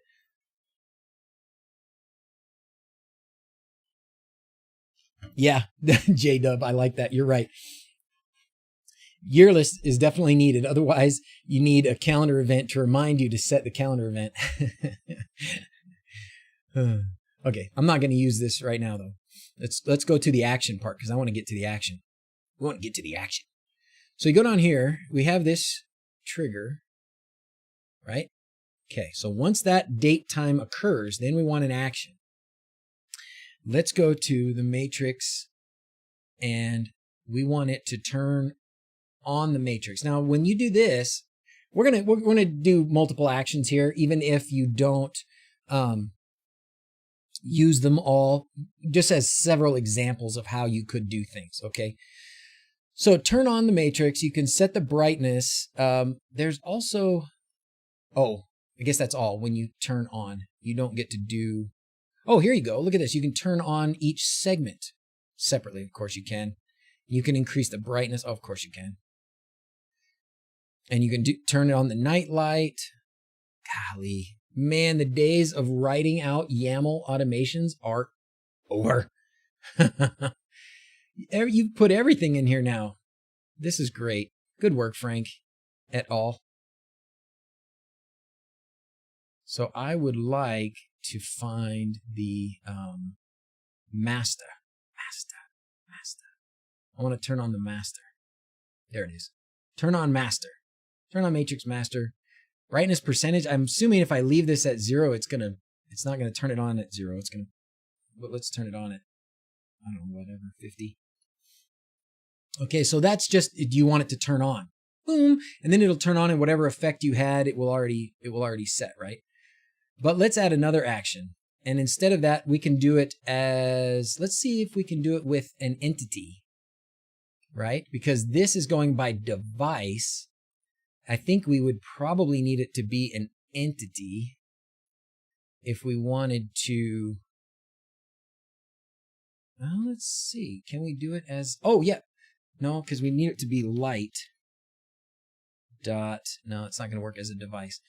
Condition delay, fire event, call service. We might need to do call service. I was going to see if there was an entity thing in here, but there's not. So we can do call service. Just do NodeRED. Yeah. Where's Blade? Blade right now is probably poking his eyes out watching me do this. After I told him that NodeRED is better.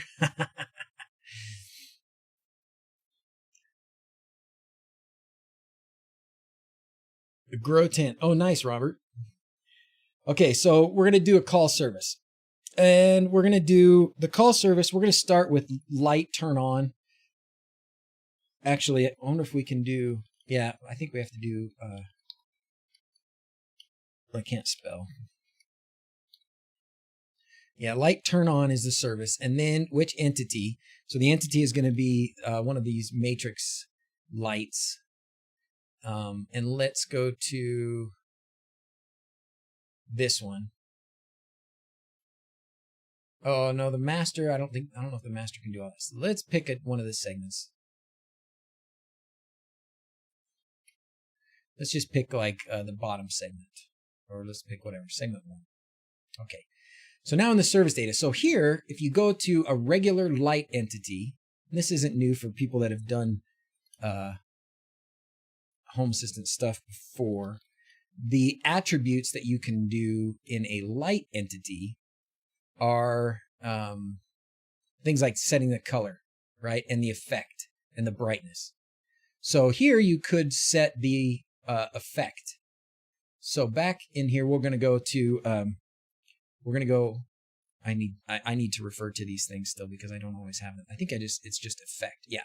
So the name of the, I guess it's attribute. I don't know the terminology exactly, but it's effect, right? I can do that. And then I just need to name the effect. So we're just going to call it colorful. We're just going to use the colorful effect. Okay. And then the other attributes we could do, we don't need to set the color because I don't, colorful is not an effect that uses the color. I don't remember. I think I might, do I need to put the entity ID in here? I think I might as well. I shouldn't, but I think you do. Like that. You don't need to, or you asking for somebody else. Can I buy someone a pizza and have you do this for me? Pyro Monkey, right now I'm so hungry, I'll do it for a pizza. We need to have a pizza party. Could you do a preset? You can't do a preset here. You don't have to put the entity ID there. Okay, thank you. We can't do a preset here, but we will do the preset next, because these are when you do a call service and you use the light turn on service, these are the attributes that you can assign to that, or that are assignable in that service. But there is a different service for WLED. Never mind. Frank says you can do the presets here. Well, where are the presets then? Is that, so if we go to the WLED, we had it here, WLED. So under lights, you can do the presets, huh? I thought you could do it. I thought it was under the WLED effect and WLED preset service. Oh yeah, you can call the preset service. That's what I was going to do. So I was going to call the preset service. Add another action, call service. That's what I was going to do, Frank. Okay, so we're on the same page.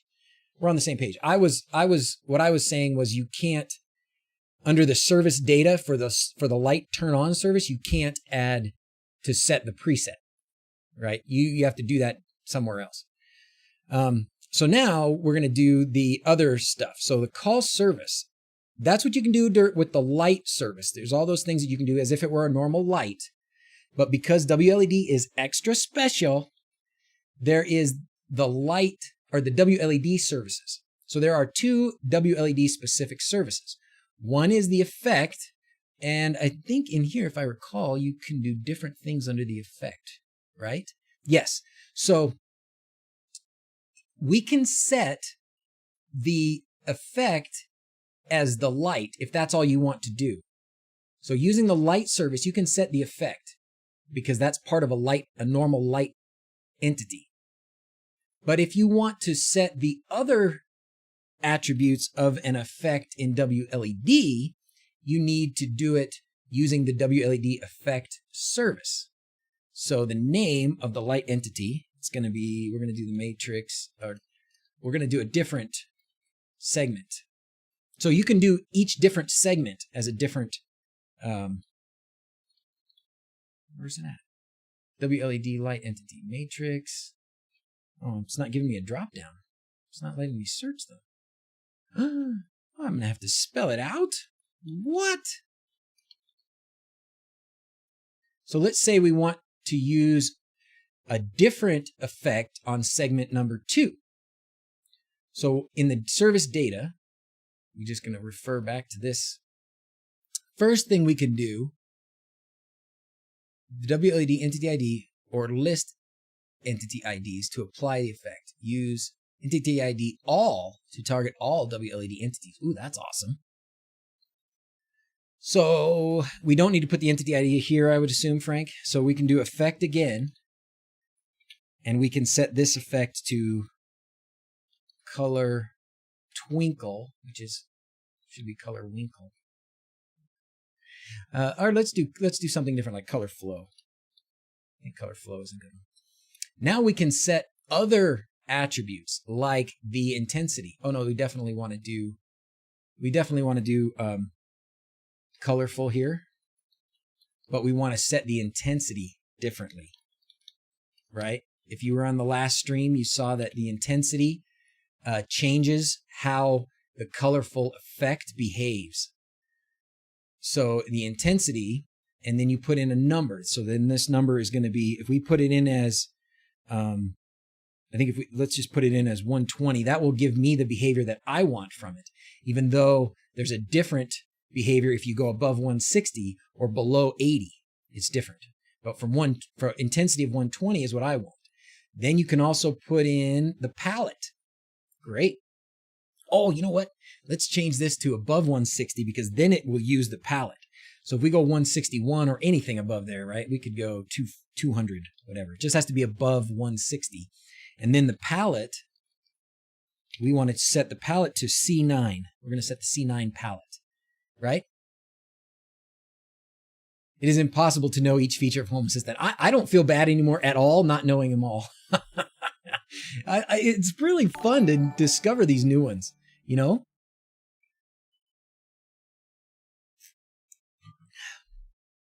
Wouldn't it be more simple to just set this in WLED into a preset and load the preset using your automations? Yeah, it is. Did I spell palette wrong? No. Maybe it's a different palette. It's a palette. You can't see a custom palette from there, right? Nah, probably not. Probably not. Unless you, I mean, I don't know if it would reach into WLED and grab a segment. But to your point, Mabros, I'm just showing a different way to do it. It is totally possible, and up till now, most of the time I've done it in WLED, but this is available in Home Assistant, and I wanted to show how to do it. Custom palettes will work.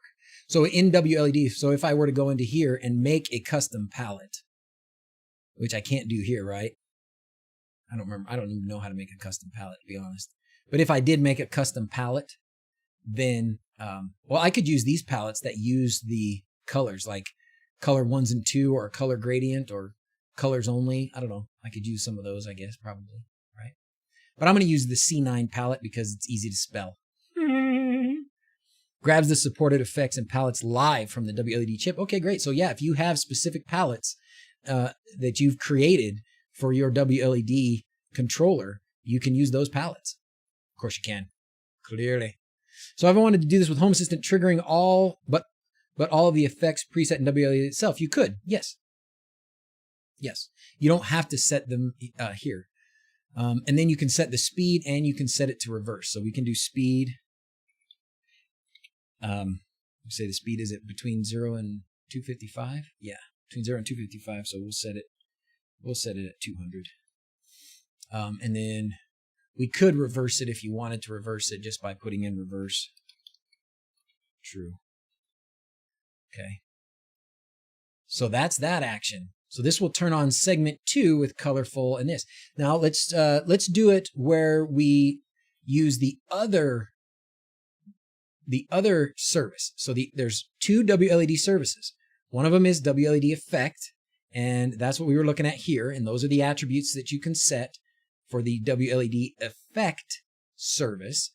But if you want to use the WLED preset service, you do that differently. So let's go into the action and select a call service. And then the service is going to be WLED preset. I honestly think this is going to be this would be my go-to probably. This would be my go-to. Did I see something about case insensitive? Does the integration do case insensitive comparisons? Oh, like if you had different names that were case sensitive or case insensitive. Oh, that's interesting. And then for the presets, Frank, now that presets can be named, is it still just doing numbers of presets, or can we do names of presets? And I know this is brand new to WLED, like 0.11, like 2 weeks or less ago. Yes, it's C9 versus C9. Yeah. Will it require quotes if there's a space in the palette name? Ooh, good question, Raymond. These are questions for Frank.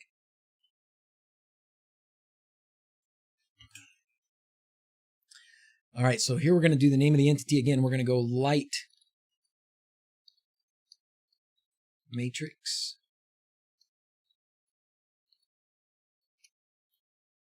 segment. Oops. Jerky. All right, segment. We're going to do segment 3. Okay, and then down here, we're going to just do, we don't need to identify the entity ID. That's already in the information. And then a preset, ID of the preset slot to load from.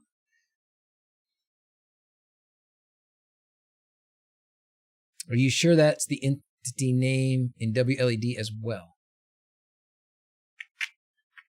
Well, it is. That is the entity name in Home Assistant, which corresponds to the segment. I don't know if you want to call it an entity, but that segment in WLED. So this should control that segment. What I don't know is when I do a preset here, do I just do a number? Yes, he selected it from the list.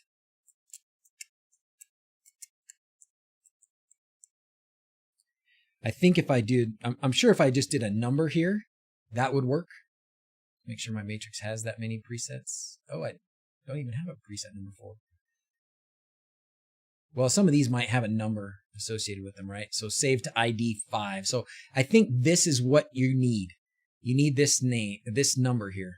Yes, the number. Only IDs are supported. So the name of the preset will not help you here. You need the ID number of the preset, which is save to ID, and there's a number. That number is what you need here. That makes total sense, and I like that. That's good. That's very good. All right. I don't even know what preset 4 is. We're just going to do preset 5. So that was a quick one. That was kind of a quick one. That was a half an hour. But that was one way, at least, to set a date and time in Home Assistant. But most importantly, to trigger the lights to come on. But most importantly, what I really wanted to show was how you can do things with these services, because this is unique to WLED. Most of the time, if you're running a light entity, you can do colors, you can do brightness, you can do an effect if the light supports that, which something like Tasmota or ESP Home supports effects. But these two things are unique to WLED. These two services are unique to WLED. So I wanted to show what you can do and how you can change things like the intensity and the speed and the palette, and how you can call a preset for a WLED entity in Home Assistant. So that's what we just did. And there it is. Okay. This part about the calendar thing, maybe there's some more we can do on that. And I would love to see ideas and stuff, but that's I think a pretty good summary. What do you guys think? Did we do okay? Food is here. Gotta go. Have fun. Thanks, Quindor. Thanks for being here, man. Live on a Friday.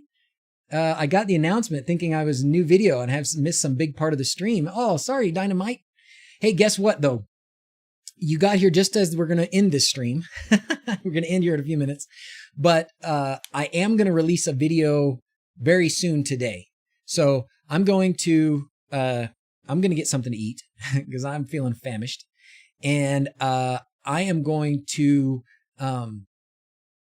finish up a video of a generic WLED or generic LED project install that Zach and I did that I hope will be helpful to a lot of people that are doing it for the first time.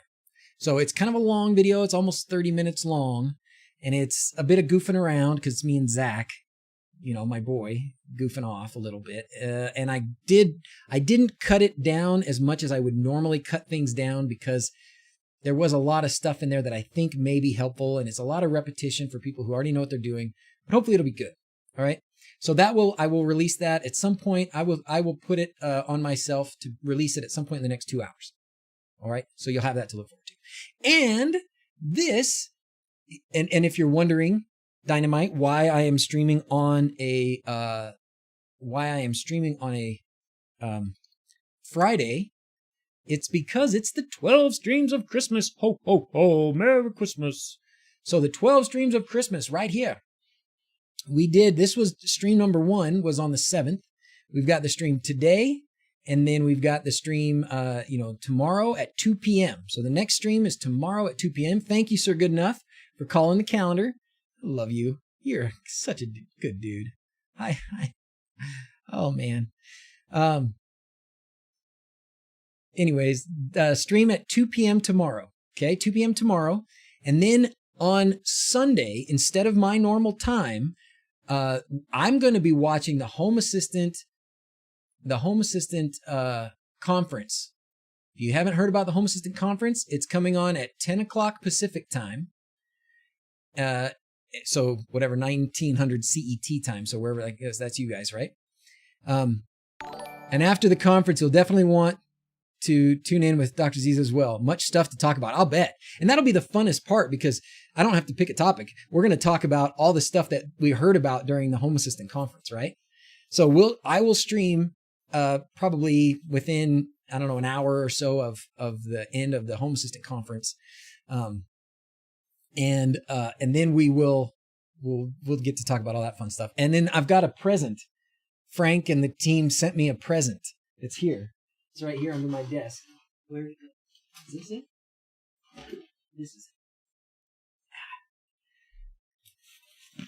I've got a present here from Frank and the team that I haven't opened, that I've been holding on to, that Frank said, don't open it. You have to open it live. So I'm going to open that live on the stream. Oh, no XSU versus Michigan game tomorrow. Yeah, but you guys get a free pass to the championship game, which you deserve. I read a really funny article today about how they're changing. It's like, it was basically like The Onion kind of an article, right, where it's a spoof, and they were basically saying that the Big Ten is changing its name to the Big One, and that everything is going to revolve around Ohio State from now on.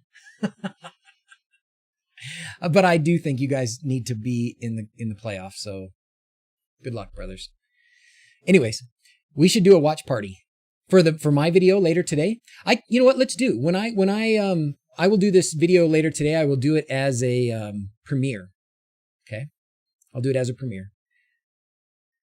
Go football! All right, so sign up for the conference, pay your $1, tune in tomorrow, and then I will be streaming again on, looks like Monday really late. I put a stream for Monday at 8 p.m. And then I will stream on Thursday at 6. And then next Friday, I'll be off work again. So I'll stream in the morning on Friday, in the morning on Saturday, normal time on Sunday. And then after work. And I'm hoping that I'll be home in time to do this. These honestly may change a little if I get stuck with work. But I will stream those days at some point in the afternoon to evening. And then that still leaves us Christmas Eve and Christmas Day. I would have a hard time streaming those days, but if I didn't end up doing 12, I will end up getting 12 in. Okay? How's that sound? Has a raid suggestion. Oh yeah, let's do a raid. We haven't done that in forever. Mark has a raid suggestion. Mark, where's your raid suggestion, buddy? Let me see. Us Twitchers are a wicked stepchild. No, you're not. You're not. You're not. Red-headed stepchild. Oh, brother. Okay, let's go check him out. I like doing this. We haven't done it in a while. Thank you for the reminder. What's this guy doing? Xfinity. Blah, blah, blah. Control. Blah, just like that. Wow. Can your internet do that? Boy, that's a really long commercial. Ooh, let's see what he's doing. Would know to go up and then select. If there were arrows on this would be a whole lot more clear. Because that is just confusing. Is that a first-person view on his Mario Kart? Is that a first-person view camera on his little Mario Kart remote control car? That is awesome. Right. Human beings read left to right. And so I'm looking at the left side of this and trying to interpret the right side. So it's bad design. Okay. It is bad design. Let's do the raid. You guys ready? I would flip it around. That's so cool. Oh, I'm going to subscribe. Oh, I have to see. I'm going to follow. Everything is completely clear all the time, and that every mistake that I make is of my own dumbness and idiocy, and that I shouldn't even be streaming projects on the internet. But am I already following? When you stream, oh no. A lot of oh yeah, I am already following him. This will come up and bite you. Okay, here we go, guys. Ready? I've never Let me figure out how to do the raid again. Rum Monkeys, thank you for following. I've never seen this before. And so the lack of readability from left to right, that's a problem. I remember how to raid now. Where's the raid button? I think I need to go to my dashboard. Type /raid. Oh, is that it? Oh no. Let's type /raid.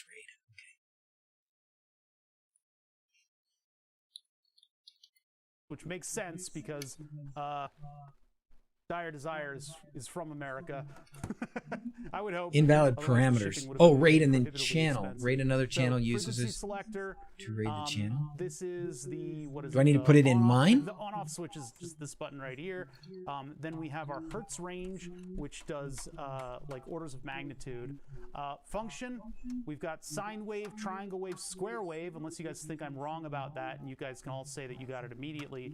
And then I thought you typed raid in the username. Anyway, the function shape, and then apparently we do it can from have your some channel modulation on it, which I can barely see.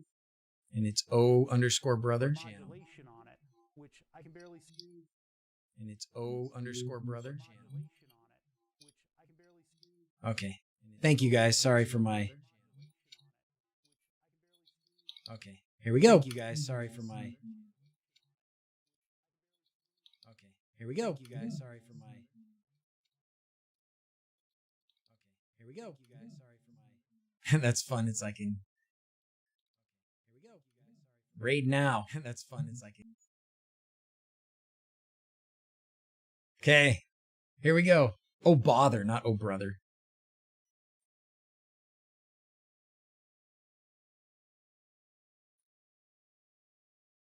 Okay. Spamming chat with DrZzs.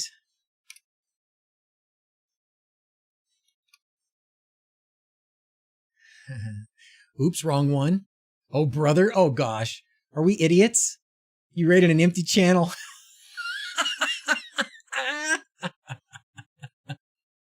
Oh, gosh. Okay. Can we do it again? Oh, my gosh. Oh, my gosh. Oh, my gosh. Oh, my goodness. Oh, my goodness. Oh, my goodness. Oh, my goodness. Oh, my gosh. I'm an idiot.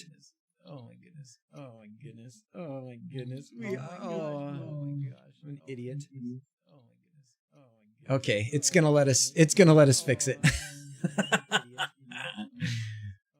Okay, it's gonna let us fix it. Now we only have 12. Because everybody else is watching oh brother. So impedance match, I think the scope can handle whatever I throw at it. I had a BNC cable and a plug. I might have moved it over to a cabinet because I never use it for anything. No old thick net now. DrZzs rating with a party of 12. How you guys doing? What's up? I'm looking for a BNC cable. I think I got one somewhere, but we're taking apart a function generator from the 1990s. We're going to hook that up to my scope. We're going to take a look at this thing functioning, see whether or not it catches fire, and then we will take it apart. And I want to go through all the different elements of it and just see what's going on. We had a big group, but I rated Oh Brother by accident. How did it allow you to do that? Is there an Oh Brother that's actually streaming? No, I appreciate anybody you're willing to bring over to the channel. Thank you so much for the raid. That's one of the problems with my moniker. I was actually going to try to change it before I started streaming, but back in the days of previously recorded live,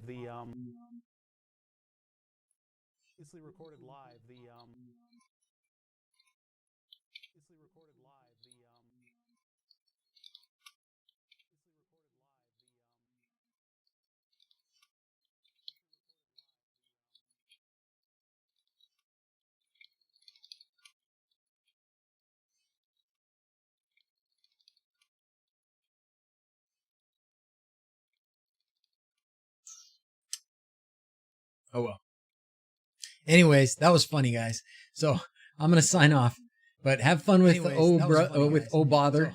I'll hang out and watch him for a few minutes. But have fun with oh bother. I'll hang out and watch him for a few minutes. But adios. That's all for now. As always, thanks for watching. Adios. Now we can't unraid. That's all for now. As always, thanks for watching. Sorry, guys, messed that up bad, but we'll fix it next time. We'll do it right next time. Sorry, guys, messed that up bad, but we'll fix it next time. We'll do it right next time. Sorry, guys, messed that up bad, but